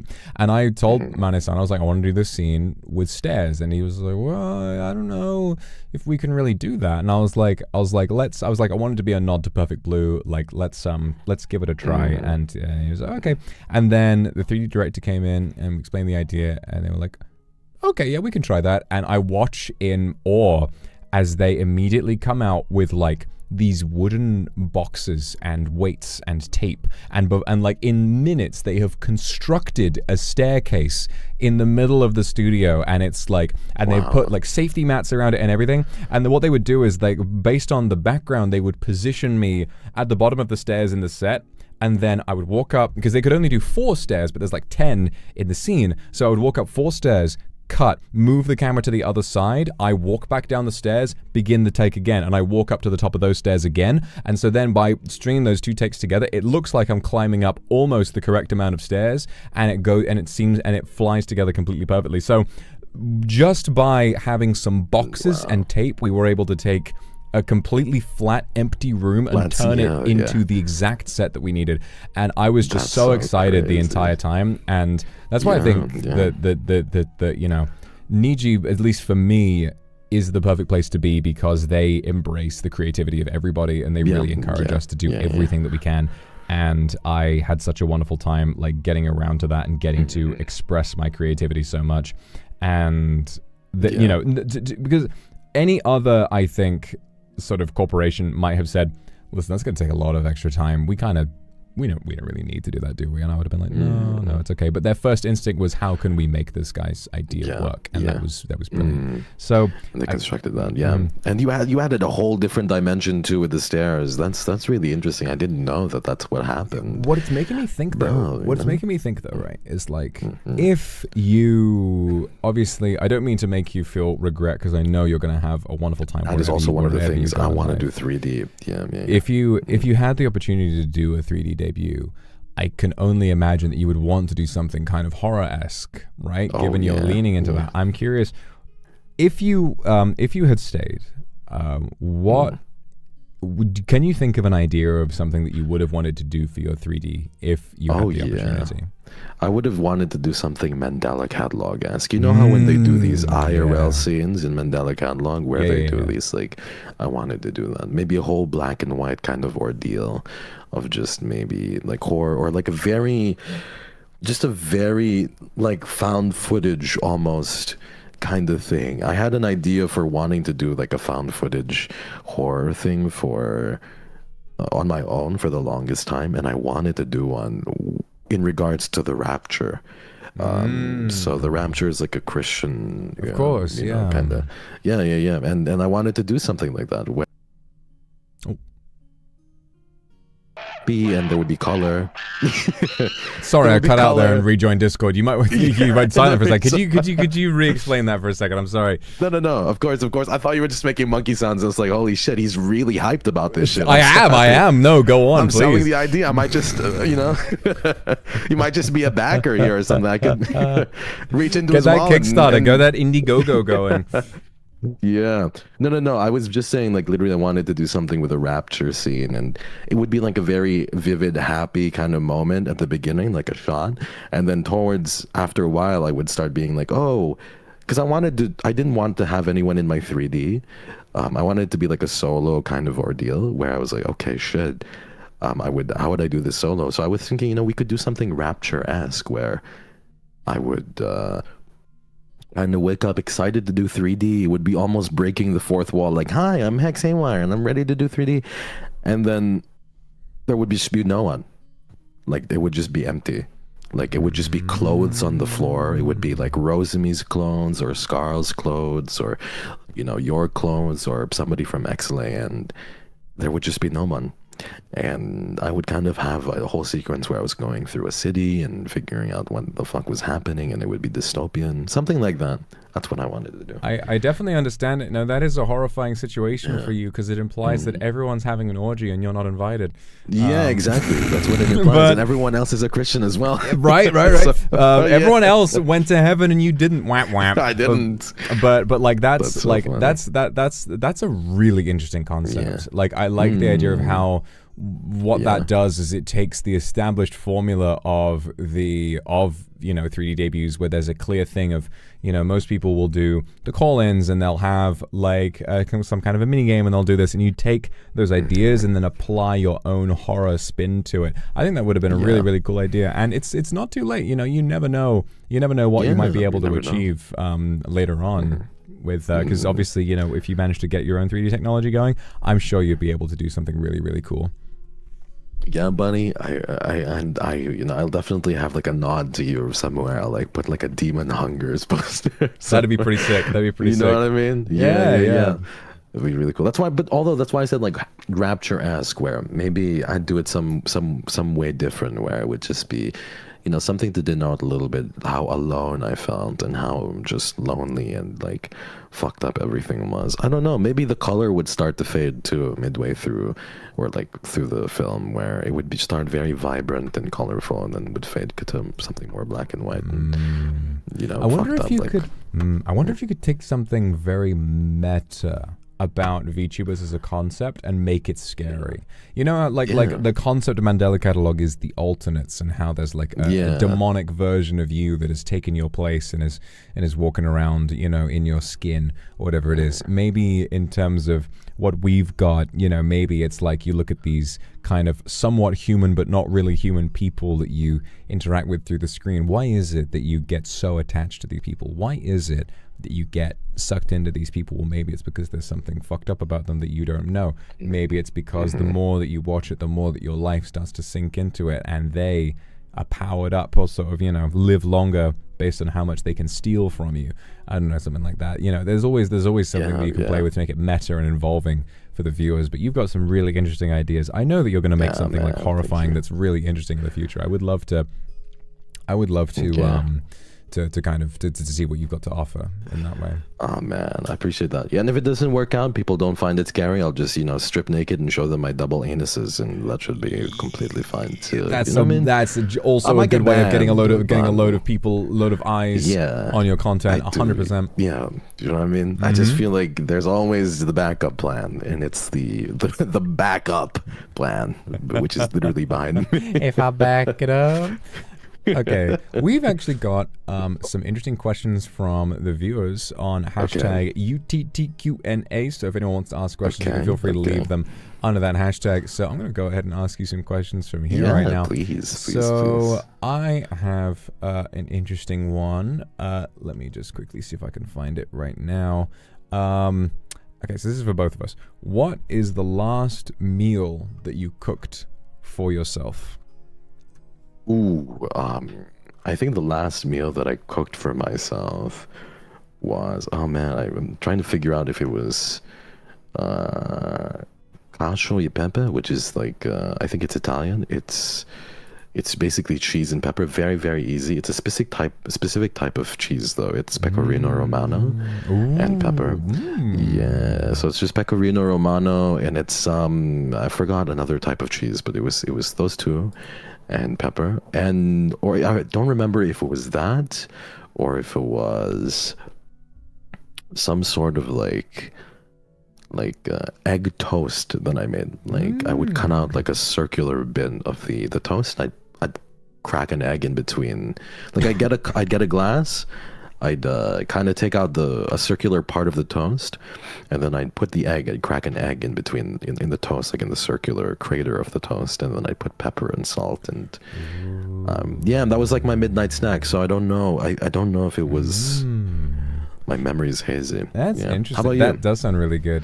I used used runny to yolk cook as well. Oh, I love that. You know, I used to cook a lot of very complex stuff, but I haven't really been doing that recently. Ever since I made the Demon Hungers, I've been like, I've had a bad like takeout habit, and I've been just sort of ordering food most of the time. But recently I've been getting back into cooking a little bit, just kind of easing myself back into it with some simple meals. And one thing, so recently I got myself an air fryer. And since I moved out of my roommate's house, they actually took my air fryer because I didn't have room for it in the truck when I was moving. But I got a new one recently. It was on clearance, and I got it for real cheap. And I got an air fryer, and I looked up a recipe, and I was like, I wonder what I can make with this. So what I've been doing is the simplest dinner ever. I've had this a good few times, and it's so good. I really recommend this if you have an air fryer as well. Is to just get the little bucket, like the tray with the air fryer, and chop up some broccoli, a red onion. Some, what is it? A broccoli, red onion, some carrot sticks, and God, what was the last one? Some other vegetable like asparagus or something like that. You just chop them all up, and you chuck them in, and you douse them in a bunch of olive oil, sprinkle in some MSG, salt, pepper, garlic powder, and then toss like shit, cover it all up, stick it in the air fryer for 10 minutes, and it is just this beautiful, like, fried clump of vegetables, and you can just scoop, and everything cooks evenly, and it's so beautiful, and it just leaves you feeling light and lovely afterwards. And it's like such a great change from me, who had just been having like this heavy, greasy takeout food for the longest time. And it's so easy to make, so easy in fact that I am a serial dish forgetter, and if I don't, and if my dishwasher is not functioning, neither am I. But my dishwasher's been on the fritz, and I tried to get a new one, but it didn't. But like the guys didn't know how to install it. It was a whole kerfuffle. But it was such an easy meal to make that I did the dishes while the air fryer was going. I had that much energy left over that I was like, oh my god, I can wash the dishes by hand. I have not done this in months. Holy fuck, look at me go. It was that easy. Well, he's a functioning adult. That's I'm crazy. a functioning adult. I can do what the fuck? I don't need a dishwasher. What the Let me just say, if when I leave and things don't pan out for me, you know, the horror fails, the rapture idea sucks, I show my 2 anuses on OnlyFans and people don't like it as much as I thought they would. If you ever need to hire a dishwasher, I got it. You know what I mean? I will be at your house. I will have Hex Haywar at my house, and he will be my personal assistant, and he will be making me dinner. He is gonna be doing that. You know, I reckon you would do a wonderful job of that, as like a host. I would. Host almost. You know, where you just kind of turn up and you know, you wait on somebody hand and foot. I reckon a lot of the sicklings would really enjoy that kind of thing. Yeah. You ever done that? Like you butler? left your roommate. Butler as yeah, butler too. I haven't, no, but I've wanted to. Have you? I did do the butler one, and what's really funny about the butler one is that's one everyone was expecting to be really sexual, but I made it very wholesome. Like the butler almost treats you like you know, like butler, Bruce Wayne type vibe. The butler almost acts like a surrogate parent and is just looking after you and wants you to feel comfortable and all that. And then like other ones that people thought, like the librarian one that people thought was going to be very cozy, sort of like book reading vibes, was actually one of the most sexual that there was. So you know, it was like, I'm always there to surprise people. That's really, really cool. I think that would be, I love that too. I love the gap moe in that sense, and I love the just kind of defying expectations is a lot of fun, to be completely honest. And I think I've watched a few of your ASMRs. I think one of my favorites too was the I Would Still Love You If You Were a Worm one. Was pretty fun. Yeah, I love that one. That one was so cute. Wholesome. It was so cute. And too. It's so fascinating to have like read up a little bit on that question and why so many women identify with that question. You know, like I love the one where it's like the person on the plane and they're like, dude, I looked over and there's this couple in the front row, and the girl asked her boyfriend if he would still love her if she was a worm, and he said no, and she is crying. And it's like, I get it, because like after having done that, I'm realizing like, yeah, you know, there's such an emphasis on youth and on like only being attractive to the people that love you based on your physical appearance. So if something did happen to you and you became a worm, would they still look after you? Absolutely. And like a scenario where it's like, yeah, you know, the first thing that I would do if you were a worm is I'd get a nice little glass box for you, put some dirt in and push in lots of little carrots that you can worm around and you can eat, and you have all the food that you need. Here's a bit of lettuce and all of that. You know, and that's like a genuine fantasy for people, and I completely understand it. That's so cute. People want to be taken care of and pampered and loved for more than just their physical appearance. Yeah, that's so cute and such an interesting, you know, maybe, who knows, maybe my 3D will just be me as a worm.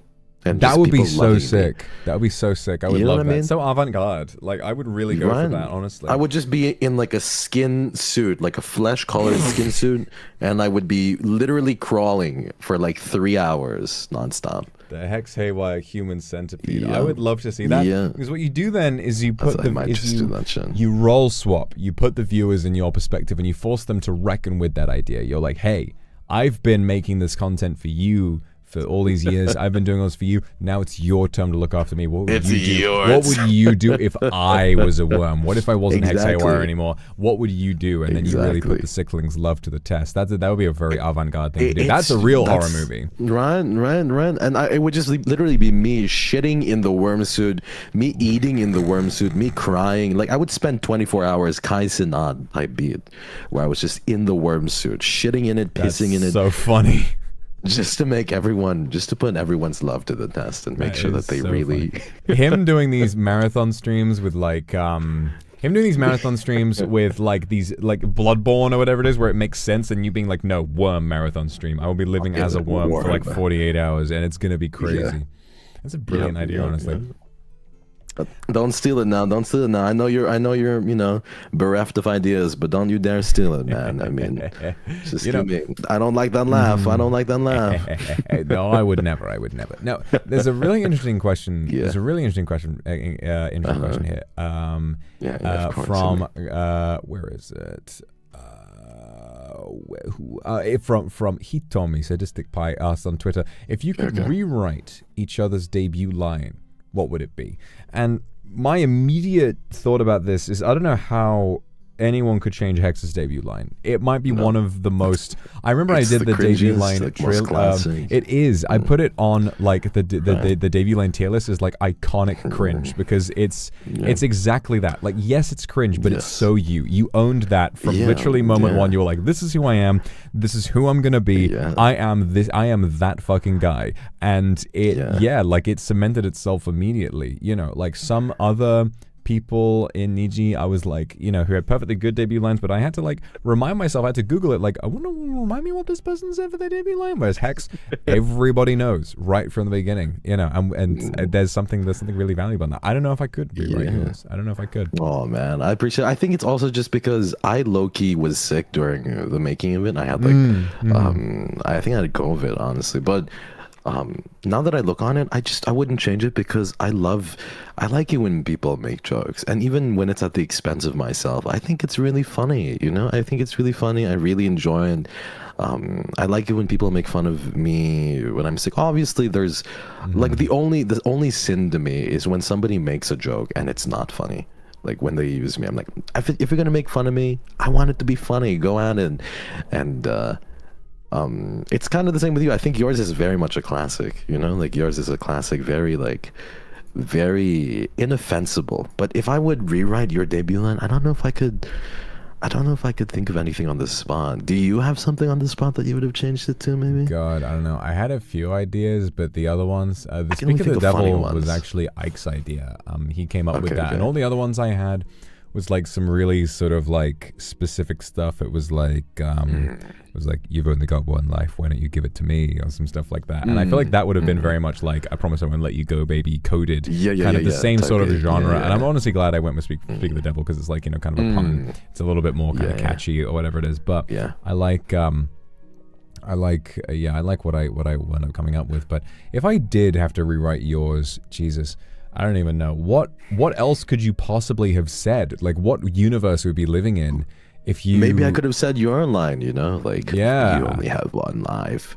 Why don't you give it to me? Maybe like that would have been... Maybe you could have... I don't know. Maybe you could have literally said, like, I say Speak of the Devil, and you could have said it as well. And I would have been like, what the fuck is this? What is he thinking? What is this guy doing? It's like the fucking scene with Chris Hemsworth and like, the one where they're in the ship. And he's like, why are you making your voice deeper? That was literally it. I was thinking about that. I was thinking about that tweet right before we got on call today. I was thinking about that, and I was like, damn, that was really funny. Because like I mentioned, even though I was pretty intimidated, like from when we first met, I think that was a part of me just learning to embrace the humor in the situation and being like, listen, realistically, like it's all just a bit of fun. And like you joining, obviously having like this incredible voice, and me being known for my deep voice, and I was just there like, are you making your voice deeper? No, I'm not.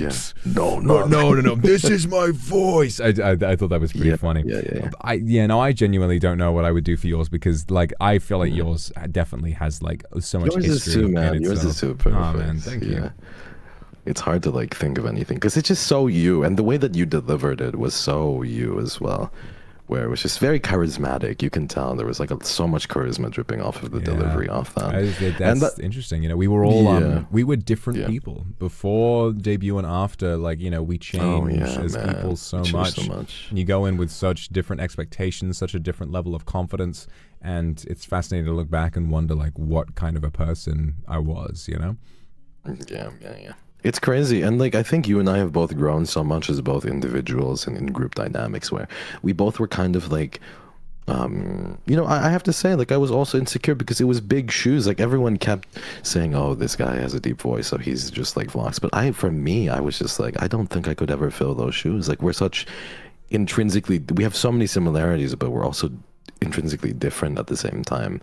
But I mean, now that us being here and like reflecting on 2 years ago, 3 years ago, you know what I mean? It's like a really sweet moment almost, and like a coming together, and it feels really nice to just sit down and even talk about debut lines, like to be here to talk about like shit like that used to happen. That happened so long ago.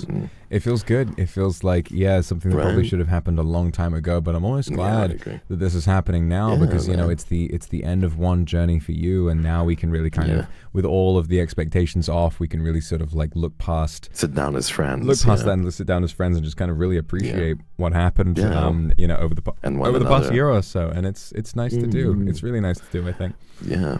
I think so too.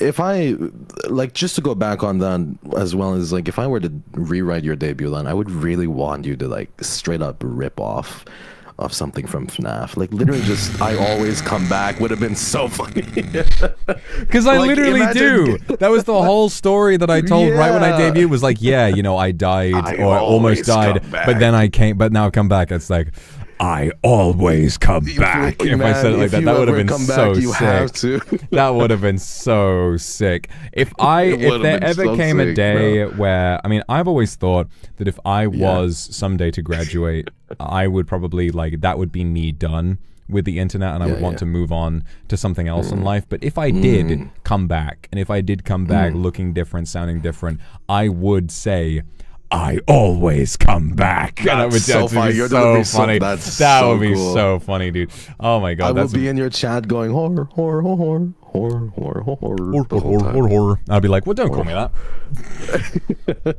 What did you call my mother? What the fuck did you say about me? That's so funny. That would have been a perfect line. Oh boy. Oh my goodness! Oh my goodness! I actually have to use the bathroom, so I'm gonna be right back. I'm gonna leave you alone. I'm gonna leave you alone with wait, do you have to go as well? Do you have to use? I have to go as well. Yeah. All right, chat. We are each gonna go to the bathroom, so don't go anywhere. And we'll be back in just a moment. So yeah, I have to use one of my anuses. I have to decide which, but we'll be right back. Yes. All right. See you in a minute, guys. See you in a moment. Bye-bye.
That's so funny. I didn't realize that I forgot that I muted you. So if you got back before me, you'd just be talking to nobody. No, it's so, it's so funny. It's like I was starting to wink in Morse code for a little bit there.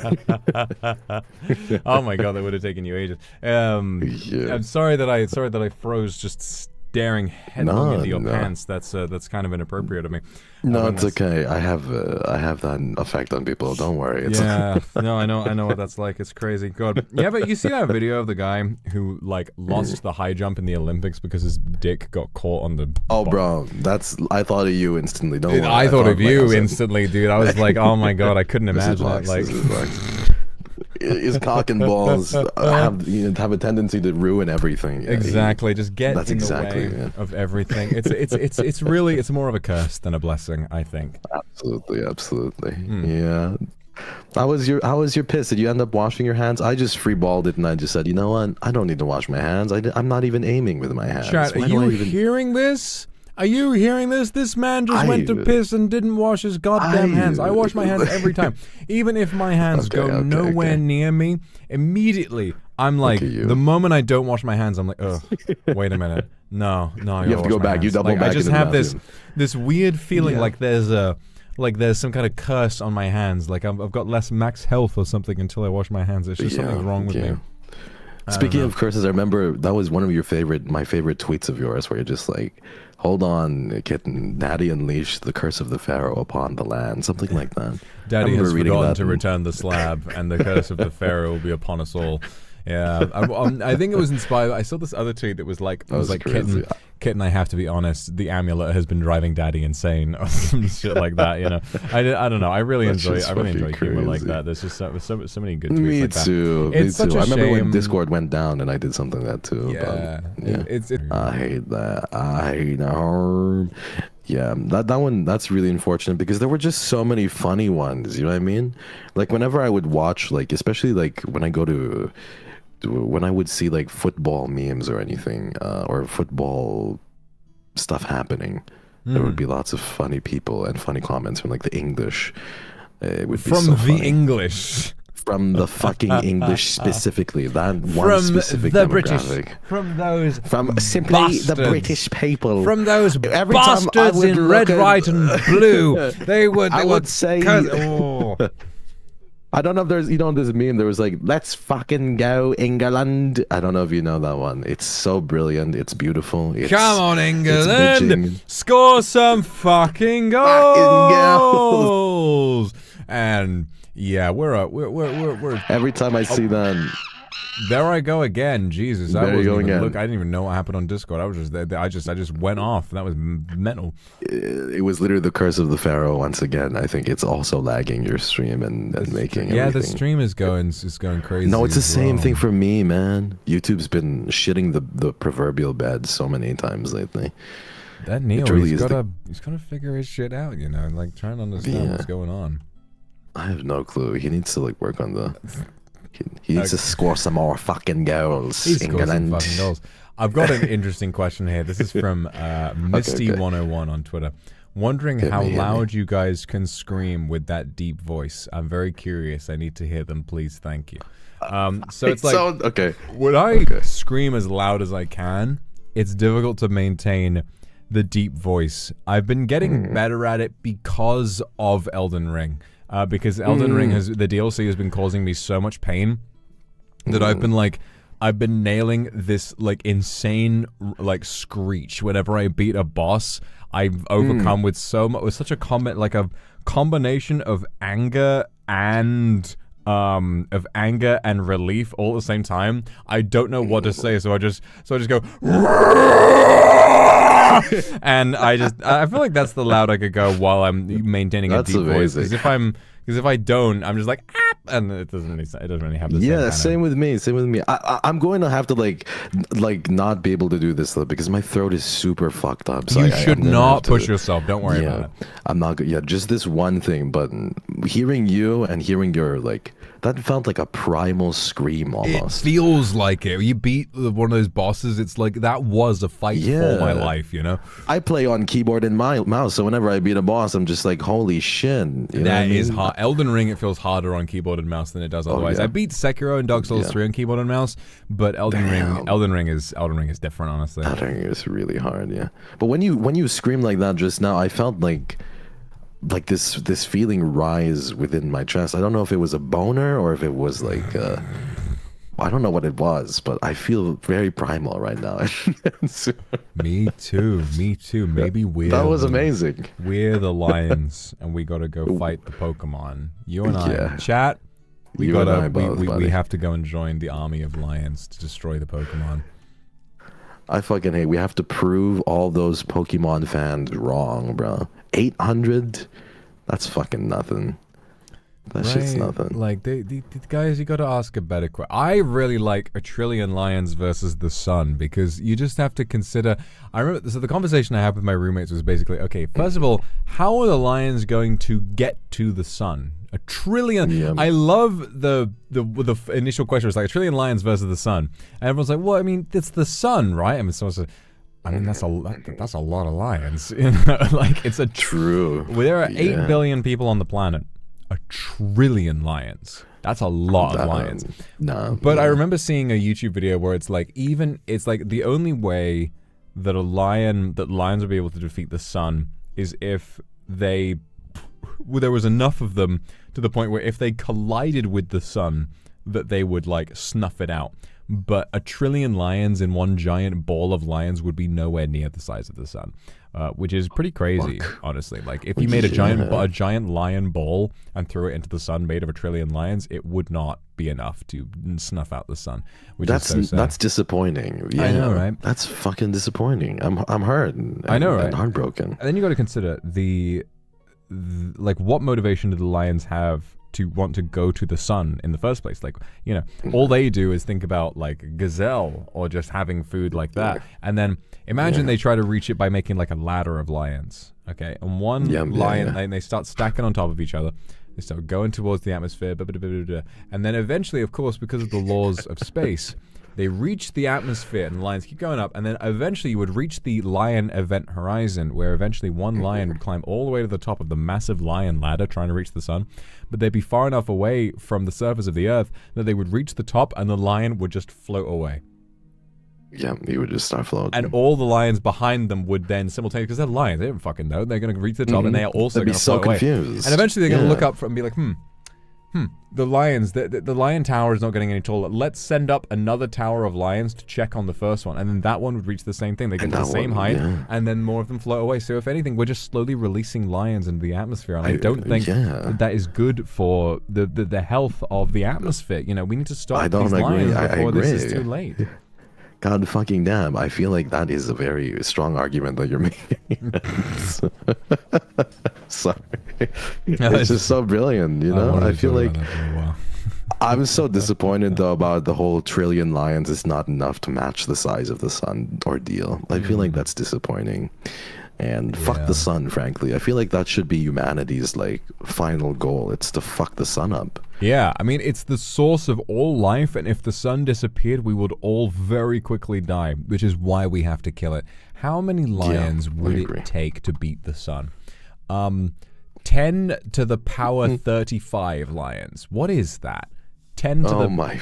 Wait, calculate. That is an impossible number, I feel. 10 to the power... I'm just going to square it. Okay. 1, 2, 3, 4, 5, 6, 7, 8, 9... Wait, it just says 1 point E plus 4. I can't read that number. Yeah. How many zeros is that? It's 35 zeros next to the one. That's not too bad. 35 zeros. So 10, 10, okay, 1, 2, 3, 4, 5, 6, 7, 8, 9, 10, 11, 12, 13, 14, 15, 16, 17, 18, 19, 20, 21, 2, 3, 4, 5, 6, 7, 8, 9, 10, 11, 2, 3, 4, 5.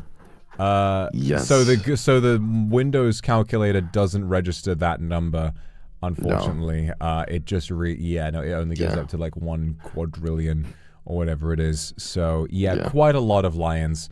It seems... It's so shameful. It's so shameful. I think that they just need to adjust their strategy and we can figure out a way. Like, what if we sent a lion with, like, firefighter gear? You know what I mean? Like, you kind of get what I mean? Like, just outfit a lion with, like, firefighter gear and make sure that they can spray something at the sun. I know. Extinguish it quicker. You know what's really interesting, though, is the fact that, like, if you did get enough lions to make, like, a giant ball of lions that would be big enough to snuff out the sun, I think the gravity of those lions would become so great that the ball of lions would collapse on itself and become a black hole before you reach that many lions. That's true. Oh, that's true. And we could suck the sun up like that. The sun is that big because it's like it's gas, you know, so it can get that big, but the lions are lion weight, so that's all like very heavy if you got 10 to the power 35 lions. So you know, it just would immediately cause a lot more destruction before they even managed to reach the sun in the first place. I mean, it would swallow up the sun, but you know, it's still a very sad thing, you know. I like the idea of them just fight. They would win if they attacked at night. Is all I'm saying. I agree. That's what I believe as well. And they would win when they attack at night. Is the same reason why I only have sexual intercourse at night, because that's when the sperm are asleep. You know what I mean? Yeah. People just need to use their heads more. And I do believe that if the lions sneak attack the sun at night, it would be very easy for them to pull out a victory, for sure. It would be very funny. I made a terrible decision. I put a load of Pringles in my mouth. I didn't realize how difficult it would be to eat all of them. I don't think that's a terrible decision. Go ahead and chew, and I will pretend to talk to Chad as you chew, and you deal with the consequence of your bad decision. Hello, everyone. I am Vox's conscience, and he has made a terrible decision once again.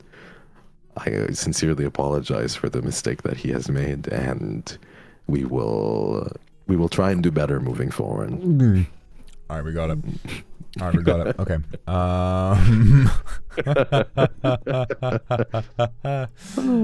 This is great. Yeah, this has been a lot of fun. But what the question is, what flavor Pringles are you? They are prawn cocktail Pringles. Oh man, based once again, my lord. Yeah, although I prefer like the spicy ones. I found some really spicy Cheetos in my cupboard, and I hadn't tried them yet, and I tried them, and I was like, oh my god, these are spicy. Holy fuck, you know. I'm used to having a high spice tolerance, but that I was like, oh. Yeah.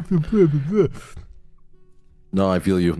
I'm the same way. Like I thought that I had a high spice tolerance, and then I one day went to like Thailand, and I went to, and I couldn't hang with the locals. They looked at me and they were laughing.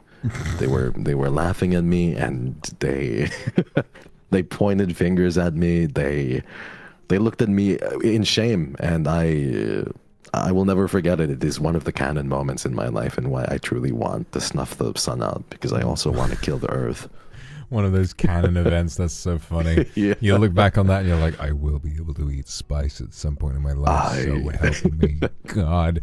So help me. One of my friends told me a really funny story of a time they went to a cocktail bar and they wanted to kind of act cool, and they got a cocktail that had, you know, you can sometimes get a cocktail that has like a chili pepper on top of it, like on a stick or something like that. And they just took the chili pepper and they just ate it, and were like, suddenly, and just ran to the bathroom and was just like sat under the tap, like trying to nurse the tongue while it was just. And I can't imagine trying so hard to look cool and looking so thoroughly uncool in the process. It's just such a disaster. That is so fucking hilarious. Like, I can imagine myself doing something like that when I was younger, though, I have to say. Yeah. That's so funny. Yeah. Can I quickly interject and ask you, because I'm interested as well? Yeah, of course. Anything. When did you get into Five Nights at Freddy's? Because I've been into Five Nights at Freddy's for a long time, but what was your introduction? That is a good question. And what year?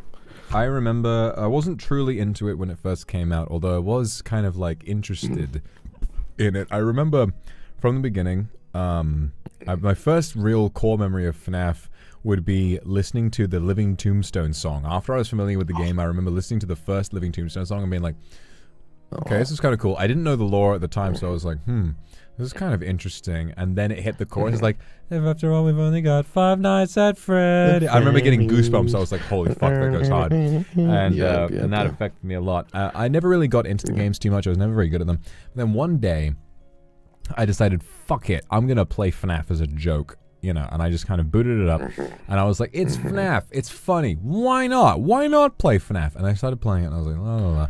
And eventually I got to night 5, and I beat the game, and the difficulty bump from night 4 to night 5 was crazy, and I was like, Jesus, how did I do that? And after I beat FNAF 1, I was like, man, I beat FNAF 1. I guess I gotta play FNAF 2. And then I just played FNAF 2, and then I played FNAF 3, and 4, and 5, and 6, and it just kept going, and after a while I was like, man, these games are pretty good. This is fire. This is fire. Heat, yeah. I love the lore. Yeah. I love the world. I love these characters. I love how unique and silly it is. I love the art style of just this one guy who makes like Christian animations for a low-budget straight-to-DVD movie, making these horror animations out of these animals. And I was like, fuck it, I'm in, Scott Cawthon, you got me. And that was that. And then obviously you watch the game theory, you learn the lore, Wendy Goon did a good lore and then video. Germa comes in and makes a print on your life. And then you just... and then everything is great. I love how much... Yeah. And speaking of FNAF being such a heavy part of our cultural consciousness, it's the 10th anniversary of FNAF. We had a Dead by Daylight collab. We had the new Into the Pit game come out. And just today, text messages between Kanye West and his dentist leak and Kanye's profile picture on iMessage is Golden Freddy! What the fuck is going on? It is canon. Kanye West fucks with Golden Freddy and thereby Five Nights at Freddy's. I bet we have made it big, everyone. He's trying to say something with that. The way he changed his profile picture on Spotify to an image of a mountain goat, and now it's Golden Freddy. I feel like he's trying to say he's a husk of himself. You know? Yes. And he's like, I'm a husk of myself, and I need to, you know, I'm the crying child, whatever it is. I'm Gregory, or whatever the fuck it is. I don't know what he's trying to say, but seeing, like, him ask his dentist for more nitrous as Golden Freddy is the most surreal thing I've ever seen, honestly. It is crazy. It is absolutely crazy to me. And when I saw that, I was like, we made it out of the hood, guys. We're out of the trenches because when the worst person you know has made a point, you know what I mean? when the person you dislike the most has made a good point, and it happened to be Kanye making a statement with his Golden Freddy thing. That's crazy. That's crazy stuff. I'm not going to say what color Freddy. You know I can't say that. It was a Golden Freddy. Jesus. Oh my God, Jesus. Okay. Yeah. Let's try and find a good question, because you guys find have another had question. some, that's right. You guys have had some really interesting questions for us. You can ask me a question, but I want to ask you one afterwards as well. Okay. I have a few questions for you. Okay, that's a good one. That's a good one. Like a few self-indulgent ones. Yeah.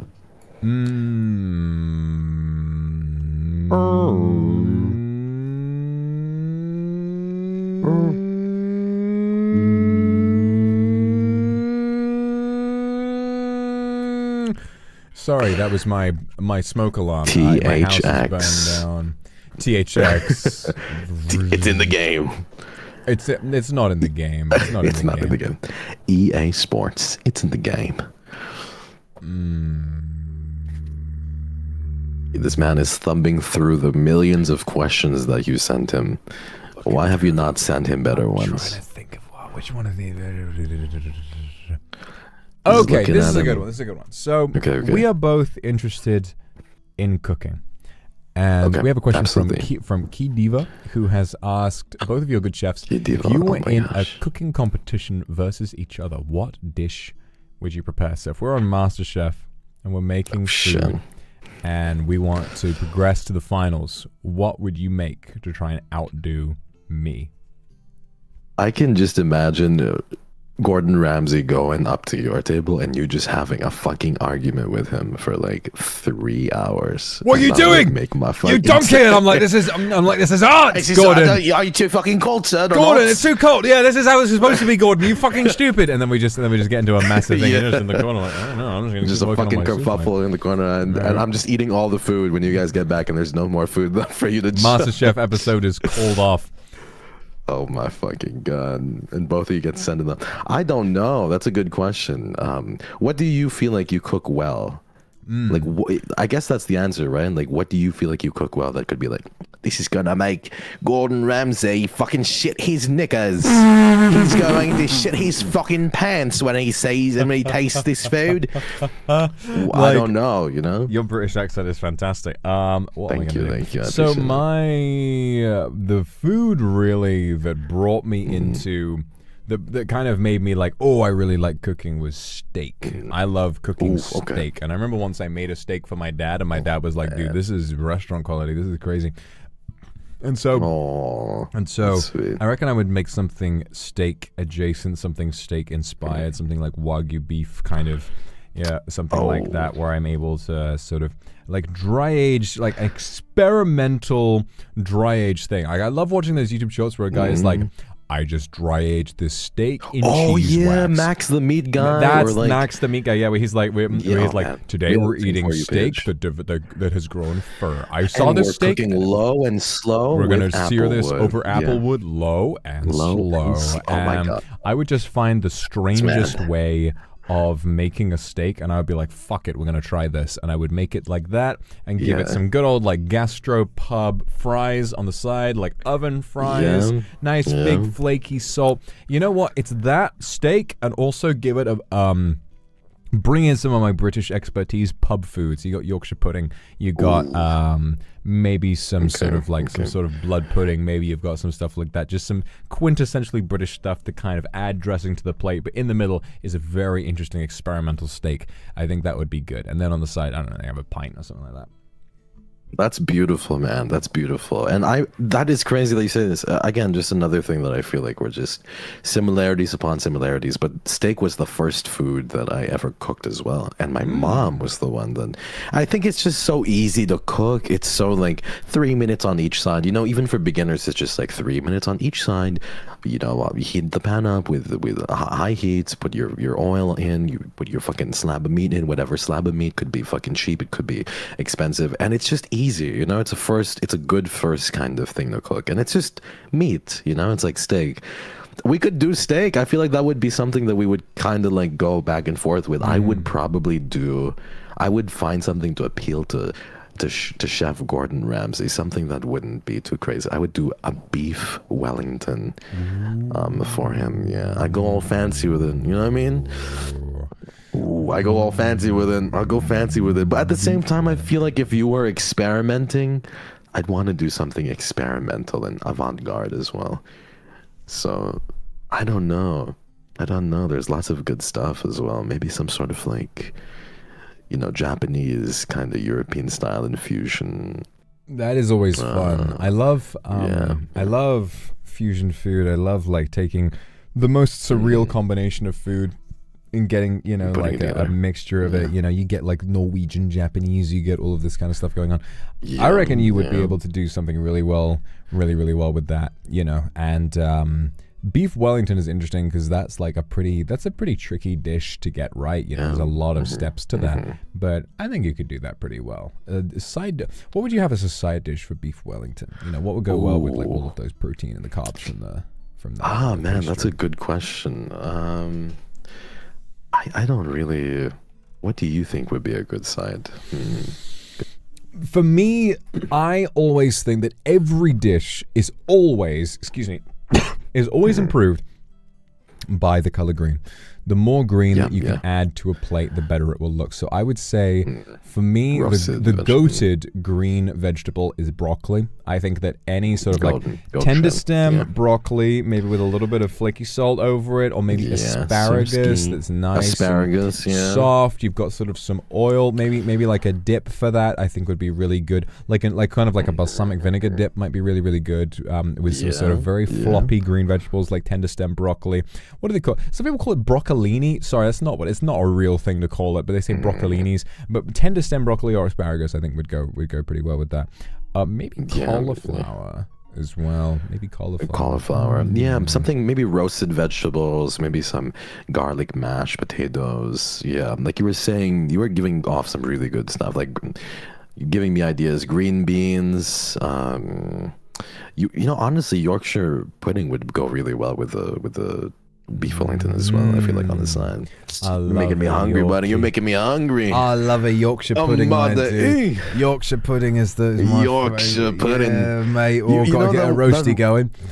Oh my god, you know that fucking meme of that guy going, "We've closed up our pubs, it's time to fucking..." I love that guy. That guy. Man. Everyone is so obsessed with hating British people. That guy, most British men are just that guy. They're just these solid blokes who are just like, listen, we've closed up our warehouses, we have parked up our vans, we have logged off of our computers, and I've pulled into my local pub. That's what British men are like, and that's like, I wouldn't call myself patriotic at all, but I think that's why I enjoy being British, because there are so many people just like that, who are just like, hello mate, and you just have a lovely conversation, and they're such lovely, blokes, simple people who like what they like in life, and they enjoy the simple pleasures, and they've got a great relationship with their kids, they love their wife and all of that, and it's like, that is the life of a geezer. And I feel like one day, I would like to just be a classic geezer who just enjoys going down the pub, has a great time with his mates, and that's all you really need. You know what? I feel that so hard. I've spoken to the siblings about that all day and all night. That's the life I want to live too. I want like a simple life, and being able to do that, and with a couple of like friends or mates, would be like literally the life. You know what I mean? You're just like in your 30s, you're in your 40s, and you've just closed up the pub. You've turned off your computers. You closed up your warehouses. I remember. God, there's another video with that same guy where he's talking about his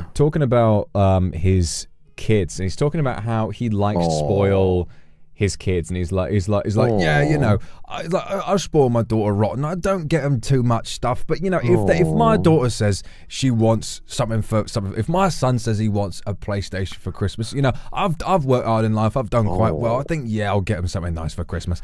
And he's talking to this lady on this talk show who's like, no, but what you're doing is you're reinforcing spoiling him. And it's like, and he's just like, fuck off now. Clearly, it's amazing watching someone who is so thoroughly online versus someone who is so thoroughly offline. Like, that's someone who is, this lady is like digesting all the opinions of social media and is being like, oh yes, I must destroy the capitalist society within my children, and I must do that. It's like, and then he's like, you know what? I think my son would have a lot of fun if he had a PS5, and that is the only thought going through his head. And it's so important to pull yourself away from how scary it can feel, and how much, if you're online, you get bombarded by all of these different opinions so much to the point where it's like impossible not to think about them sometimes. But it's like, for a while, it's like, just strip away the meat of that and think about how great it would be to be like, listen, you understand common sense. You know not to get your kid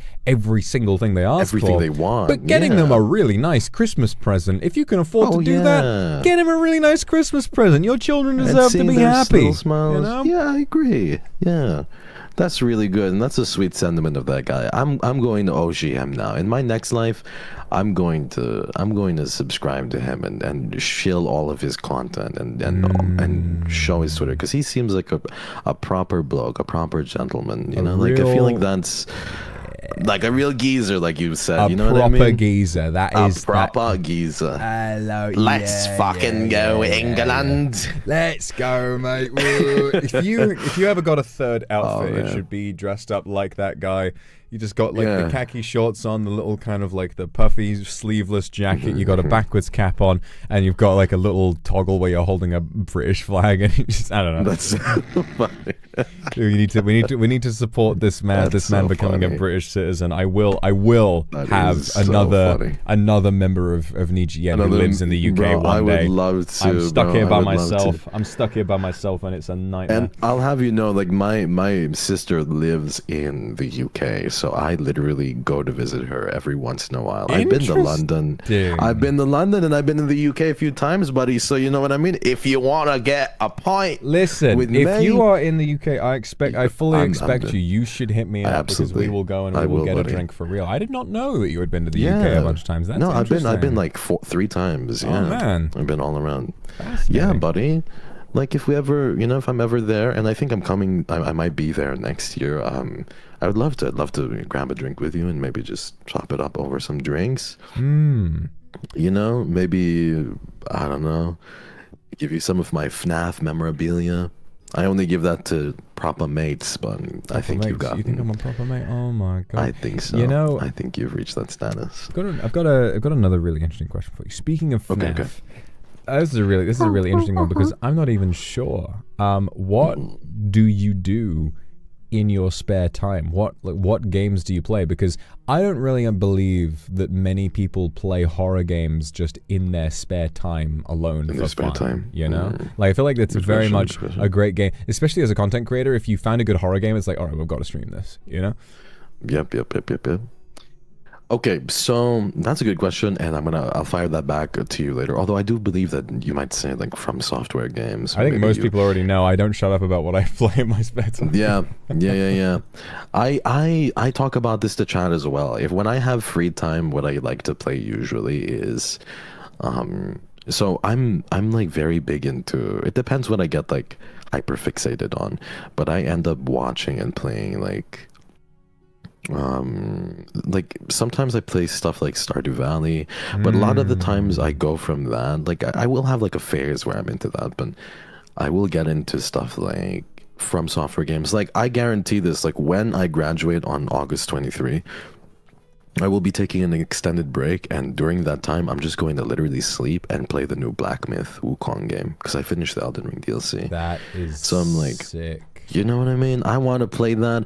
I think that I'm one of those fucked up people, though. I do play horror games in my free time. I play I'm the biggest Silent Hill fan. I want to shill Silent Hill to you, Vox. You have to check it out one day because it's the narrative storytelling in the game as well as how it blurs the medium of song and movie and game. Even if it's from 2001, it's so beautiful. You gotta play the old Silent Hill games. That's really interesting. I am interested in Silent Hill. I know that like there's a remake of Silent Hill 2 coming out. But for me, I'm like, from when I look at Silent Hill and when I think about Silent Hill, I haven't played it before. But what I do think about is like the old graphics seem like part of the appeal of Silent Hill. You know, like the amount of fog seems like it relies on the PS1 graphics to really kind of be surreal. I think part of the horror is in that sort of low poly environment. So I don't know. I know Blue Point are incredible. I don't know if you've played the Demon Souls remake. But I'm on the PS5. Blue Point they are an incredible team, but I just can't help but wonder if the graphics. I feel like maybe just a remaster released on modern consoles for Silent Hill 1 and 2 would have been enough. Yeah, I agree. I have to agree. That's why, like, when I saw the gameplay and everything, I was like, they have to do this right. Because the reason why, and like we talked about before, the budget, but back in the day, it wasn't just budget constraints, but more so technological constraints, right? And when they made it for the PS1 and PS2, the reason why there was so much fog was not intentional, really. It was because they couldn't fit that many polygons on the screen. So they were like, you know what? We'll just add a little silly fog here, and we'll have it rolling in. All of those guys at Konami, that was what they sounded like. They sounded British. All of them. They did. Yeah. Oh yeah. Let's roll in the fog. That's actually your impression of Hideo Kojima. That's what he talks like. I've met him, bro, and he sounds exactly like that. Hello, mate. My name's Hideo Kojima. I'm a Death Stranding. Hello, guys. I really like Hunter Schafer. I'm so happy to have made Death Stranding. It's a beautiful game. We'll play it again. Who wants a sequel to Death Stranding? Hey, guys. I'm Hideo Kojima. I have retweeted Hunter Schafer. I have followed Zendaya on Twitter, and it's time for me to keep working on Death Stranding 2. Exactly. That's what he sounds like. He's a proper gent as well, you know what I mean? Imagine you meet him for the first time and that's literally what he sounds like. You're just grabbing a pint. I'd go crazy because that means I'd have an easy time talking to Hideo Kojima. I'd be like, oh damn, I can actually learn a lot from this without having to learn Japanese. But that is really interesting. It's really interesting that you like playing horror games in your spare time because I don't know if I could ever do that, you know, like the stream experience, not only is it make for good content, but also it's the fact that with your stream, it kind of feels like you have someone else there to fall back on when you're playing it. I did play a little bit of Alien Isolation by myself, but I never really made it very far because that game that one's a scary one too. It's pretty stressful. Oh, yeah. Oh, one question. I want to interject because I'm so obsessed with knowing the answer. When you talk to people who are like have an insanely, because you know how like in the UK there's like different like accents depending where you're from, right? How does that are you the type of person that like starts to integrate into their accent when they start talking to you? Do you feel yourself talking like them, or do you become more British when you speak to them? What is it like when you talk to other British people? Really interesting. So you may not believe this, but compared to a lot of natively British people, I actually don't sound very British at all. Yeah, that's what I'm trying to say. Is really interesting, because what I have done is I've spent so many years of my life in various different places in the world, and also in the last few years spent so much of my time online that I've picked up a lot of Americanisms in my accent. Like I'll sometimes roll my R's a little bit, or I'll have like a D instead of a T in what I say. So a lot of people, I remember once this woman said, "Are you Canadian?" And I was like, no, I'm not. And to you guys, I sound incredibly British, but to a lot of British people, I don't sound very British at all, which is always a really interesting experience for me to have so much of my identity online associated with being British, but then in reality in the UK, like it actually, I'm not terribly integrated in British culture at all. And obviously British accents do vary so much, and I always find it really interesting how you get, so many subtle differences between the way that people talk. Someone from Essex will talk so differently from someone from Yorkshire, and someone, and you've got all of these different things. Someone from the West Country talks entirely differently from someone from Central London. It's just, and then within London alone, you have a ton of different accents there as well. But it's still really interesting, and I just really enjoy hearing that. That's crazy. That's crazy. Yeah. No, but I felt that way too. I've always felt like your accent wasn't actually that like, that crazy. Like in comparison to almost like Mista, I felt like you Hey guys! had less. Everybody! I felt like his accent was so blaring. I felt like yours was a little bit less. I could tell that you were British, but like, you know what I mean? I felt like, because I've been to the UK like 4 times, so I know what it's like to like kind of. He's definitely more like, I guess his voice is more stereotypically British. Like, hey guys, the thing is, right? Like the thing is, right? I was going to the fucking like what? Fucking it's like very very stereotypically sort of like Essex Cockney British, which is a really interesting one. Whereas mine is a weird blend of weird blend of like received pronunciation that I picked up from learning it, Essex that I picked up from living there a couple decades ago, and then also a little bit of like Northern that I've picked up like over the years as well from people that I've known. And so I just have this weird blend of a lot of different British accents, and living near the West Country and living there near Wales for a little while. Like, I've lived in so many different places, and so I just have this weird milieu of all different types of British. And so now I come out and I just sound like no one really recognizes where I'm from. No one can really. And then place again, what part of the having country. like being in NIJISANJI and EN, and kind of being around all of these like American kind of content creators, and kind of getting, like having that kind of amalgamate into your accent as well, of the, the milieu of British accent. So now you kind of just sound a little bit, it's hard to like tell sometimes that where it's from, where you're from, or where your accent kind of originates from. Because but that's fucking cool, man. That's fucking cool. Like I miss going to the UK, honestly. Like I rag on England and the UK a lot, but I remember being in Burroughs Market. Borough Market. Oh man, yeah, I love being Market. out there. I love being out there and just eating my own weight in food. It's so expensive. I feel like I'm gonna go broke every time I go. Bro, it's kind of crazy. Like the cost of living in the UK is really fucking high. It's fucking awful. It's gone up a lot in the last decade or so, but especially going to London, it's just mad how much you'll wind up spending in such a short space of time, and then going to Japan, and how much lower the cost of living is in some places. It's really crazy to experience the difference there, and to kind of look at the UK and be like, damn, they're kind of bleeding us dry out here. What the fuck is this about? 30 euros for some fish and chips. What? 30 pounds for some fish and chips? What the 30 fuck? quid for a fish and chips. You're having a no, you're having a laugh, mate. Having a giggle. Are you having a giggle, mate? What's going on? You want to catch me outside? Yeah, I remember that shit too. And when I went, it was like 2016 or 27, like the last time I went to Borough Market, and it was so expensive already. And I was like, are they being for serious? What in now I know why fucking Harry Potter was in London. They can charge a fucking arm and a leg for anything out there. That's a good one. They'll charge you know an what I mean? arm and a leg for that. Is that raining cats and dogs? Yeah. Oh man. I've got a really interesting question for you. Okay. This is from Lily, regular of mine. Thank you, Lily. So this is for both of us. What is / was your favorite ASMR that you ever did?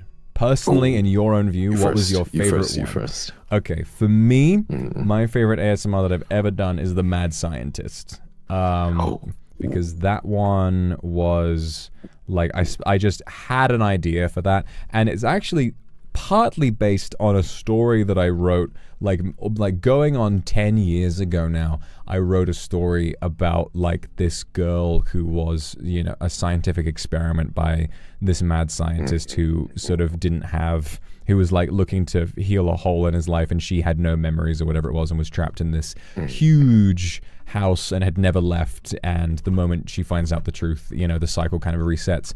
And just in OBS built all of these crazy sets and stuff, and then I think I was really anxious about it, but I spent a few days getting it together and did it for Halloween, and when it finally came together, I was actually really proud of how it turned out. So that would definitely be my favorite. Oh, that's so nice, and that's beautiful. I haven't seen that one. Now I kind of want to go back and see and appreciate that, you know, because I think that your storytelling is just second to none. I feel like, like I really, really mean that. I feel like when it comes to storytelling and narrative, like ability, like I don't think I could ever hold a candle to you. I think I could get better, but I think that you and your history with film is so deep and nuanced that it's like that. I appreciate that, but I know you could. I think anybody could. It's just about kind of, I don't know, like practice, understanding yourself and exercising. Like the more you do of it, the more you'll be able to get that little bit of creativity in you and pull it out and show it to people in lots of different ways. I agree. Okay, to answer your question, I don't know. Like I'm happy with the period comfort ASMR that I did. I'm happy with how the tone of my voice went across that. I thought that was really nice. I think that one is also like, it's weird to say, but my mother always had issues with like her own like with her own like menstruation, because I would grow up and it would be really bad because she would bleed such terrible amount. So I would grow up to see her go to the hospital a lot and have to get these blood transfusions because she was sick so very often, because she would bleed too much. So like having this kind of period comfort ASMR where I was like, you know, I like the tone of my voice, I like the way that it kind of turned out, and kind of it could be something that people could return to after, you know, when they're experiencing period pains. It was like, right? You should do one of those. I feel like it would be cool to see you do one of those as well. And for unsay so ones, though, I'd have to say like the psycho boyfriend kidnaps you one was pretty. Yeah, that is fun. I for a long time wanted to do something like that, but I think I never really had the cojones to do it before I sort of moved on from that style of content. Like I think getting into a character like that would be tricky for me in this day and age. I think probably the craziest one like that would either be the teacher, where it's like the whole like NTR one, or it would be the dragon, where it's like the viewer turns up to try and bring the knight back to life, but then the dragon is like a pervert and he's like, okay, well, and then it turns into this whole thing, and it's just this giant dragon doing all of this crazy shit. Like that was definitely a very it's bizarre getting into a villainous character in a sexual context without taking it too far. Like it's a very fine line to tread, but you know, I don't know if I could really do that at this point. I think it's strange because maybe I've become too hyper aware, because I think that I used to be very, well, I imagine maybe you relate to this as well, like very aware of what people want out of that kind of thing and what is or isn't too far. And it's interesting when you bring up kind of like a period comfort one, because what I always used to say is that it's a shame that content that specifically targets women tends to be mocked in a way. Oh, yeah. Like, I feel this sure. way. Even though Twilight is not a perfect film series, I think it's mocked far more than something like Transformers, which is kind of just like Twilight for boys. Like, that is just, taking the characteristics of what boys... I fucking love Twilight. I love Twilight. I mean, Transformers is alright as well. I love Twilight so much. Twilight is so goated. Even though it's not... But, like, I recognize the flaws in it. Twilight. But especially the first one is so good. It's so unique. Oh, yes. Are you Team Edward or Team Jacob? I'm Team Edward. Let's fucking go. Thank God you're Team Jacob Edward. Was... Fuck Jacob, Jacob, man. Fuck Jacob. Yeah, no. For real. Like, I fucking hate the guy. I'm not even going to be shy about my feelings here. I don't like the guy. I feel like... I don't know. I Team Edward for life, though. For real. Jacob is Edward. Mr. Steal Your Girl. He does not respect the sanctity of their relationship. He's just always moving in on it. And then Bella is always giving him so much time. Like, when they get married, and then Jacob turns up shirtless and, like, picks her up, and she's like, I want to go see Jacob. It's like, you just got married! Don't let another man near you like that. What the fuck is wrong with you? It's just... What is fucking... Yeah. Bella is so... I mean, all due respect to everyone who relates about the character. Bella is so fucking stupid. Like, every time something happens, I'm like, dude... Stupid. I'm like, what were you thinking, woman? Like, you need to slow down. But yeah, it's kind of interesting to sort of double back from that. And just take Edward and make him ours. Honestly, I wish we could do that. He suffered so much. He's too good. And I need another old man. He's like 100 years old. I need someone else who can relate to that experience. Yes, true. I think that you two would be you would make a great couple, the both of you. Yay. I'm happy now. I'm glad about that. Me too, brother. I'm so happy that you're Team Edward. I know that Team Jacob is the minority, but I'm still happy you're Team Edward. Team Jacob is the minority for a good reason, because Jacob's not a Stay in your lane. Stay in your lane, Team Stay in your fucking lane. I know Taylor Lautner's got a crazy body, but just don't let a man do that to you just because he's got fat tits, okay? It's not okay. Yes, talk your fucking shit. I agree. Thank you. Okay. I'm starting to get pretty sleepy. It's been a pretty weird day for me. So I'm gonna round off with one final question, and that would be what I want to ask is, wherever you go from here, you've had what I would say is a really fascinating time at NIJI. You've learned a lot, you've grown a lot. Whatever it is you plan to do next, I don't know if you plan on sort of creating content or if you plan on going somewhere else in life. What is something that you are going to carry with you? What would you say is the main lesson that you have learned from your time here? That is a very, very sweet question. Like a sweet question to end off on. Very, very good. I think, well, firstly, you can find me on, and it's very, I'm pretty easy to find. So I hope that I get to see all of you when I eventually reincarnate as. It's not that difficult to find, that's a very good question to ask, and I think that, I think that it's so interesting that you brought that question up about boundaries and kind of feeling. Because I've had to learn about that. So I think it would be either that, like learning about my own boundaries and kind of where I stand in it. But also I think it's just learning that content can be done in different ways as well. Like, I used to be a little bit of like, truthfully, and this is something that the Sicklings do not know as well, but I used to be a little bit of a purist in terms of content, where I'm like, content should be like this, content should be like this, content should be like this. Like, for the longest time, I viewed content, and this is kind of goes hand in hand with boundaries. I viewed content as you only make it for other people. Like, if you start imbuing yourself within the content, that's when it starts to fail. But now I realize that some of the best things that could be made are from imbuing parts of yourself into the content that you make for other people. You know what I mean? And for yourself. So, I think that would be one of the biggest lessons for sure, that, you know, content is kind of, it can be molded and malleable, and as long as you do it with kind of with good intentions and kind of do it to push the envelope whenever it may be. But that's one lesson, and the other one is boundaries and kind of, you know, where I'm at with that. It's really nice. I feel like NIJISANJI has really balanced my way of thinking, and I don't know, man. I'm so grateful to be on this show and to be with you and to kind of this is funny, but my mother literally knew that we were collabing, and my mom watches my content and she sees you live because we kind of stream at kind of the same time. You stream a little bit before I do. Mm-hmm. And when she saw that you and I were going to collab, she was so excited because she was like, I would check Vox and then I'd come see you, and then I'd check Vox and then I'd come see you, and to see both of you at the same time. And even, you know, down to my mom, she was like, damn, to see you guys coming together is almost like the end of an era almost. And I don't know, it's just really sweet. And I'm very grateful that you offered me, you know, the space to talk about my stuff, and offered me the bar and offered me the mic a little bit, because it's been a lot of fun, man. And I feel like we're so similar in a lot of different ways.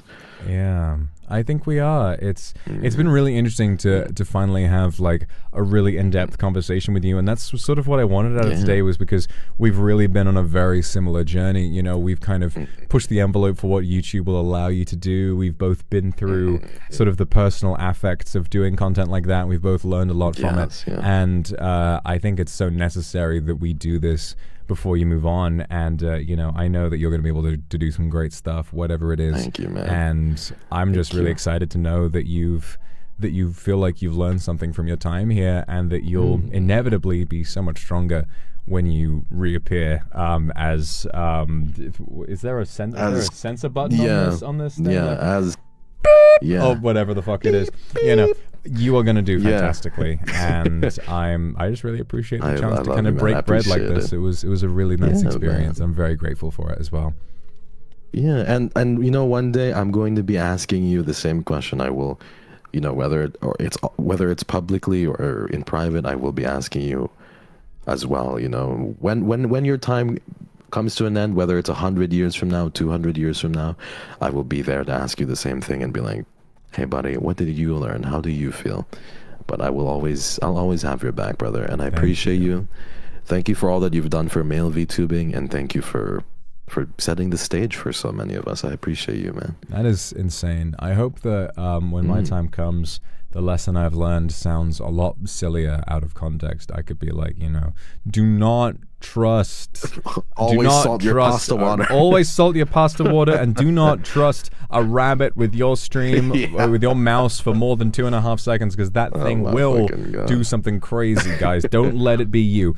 But yeah, so when Walter White asks you to cook, do not cook with him. It is a bad. Do not cook choice. with Walter White on stream. You will get cancelled. He is a wanted criminal. Guy should not even be alive at this point. He is going crazy, Jesse. But yeah, I guess that's going to do it for this episode, the final episode of Under the Table, before I run a little rebrand on it. And what a great way of rounding it off. So Hex, I just want to say once again, thank you so much for coming, and thank you for giving me this time and giving me the opportunity to talk to you in such an in-depth way about your life, about your career, and everything that you've been able to do from the start of your debut up until now. You've achieved so much. You've set such an incredible standard for yourself and for your content and for your fans, who I'm sure will follow you wherever you go. And yeah, all I want to ask is there anything you'd like to leave the people with before you move on with your day?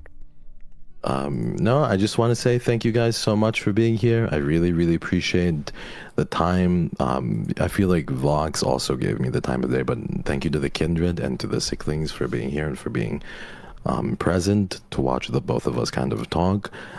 Thank you for supporting NIJISANJI, and please continue to do that, because I've told you this many times, Sicklings, and you know, the Kindred I would like the Kindred to also know that I have left because of different creative differences that we've had, but I don't leave with any resentment towards anybody in my heart. So that is an important sentiment that I want to make sure to drive home here that I'm not leaving because of this, that, or that. It's literally just because of creative differences and different things that I want to do. But at the end of the day, I love this guy next to me, and I love NIJISANJI, and I only want things to succeed. So thank you so much for watching, everyone. Thank you, Vox, again for having me, buddy. I appreciate it. You're goated with the sauce. And you're a quirked up white boy, and I love you too. All right, let's get out of here. Thank you guys so much. Let's get out of here. Let's get out of here. Thank you guys so much for coming today, and remember to drink responsibly, and don't drink responsibly. Don't drink and drive. Stay tipsy. All right, see ya. And there we go. Oh, gee. Thank you, buddy.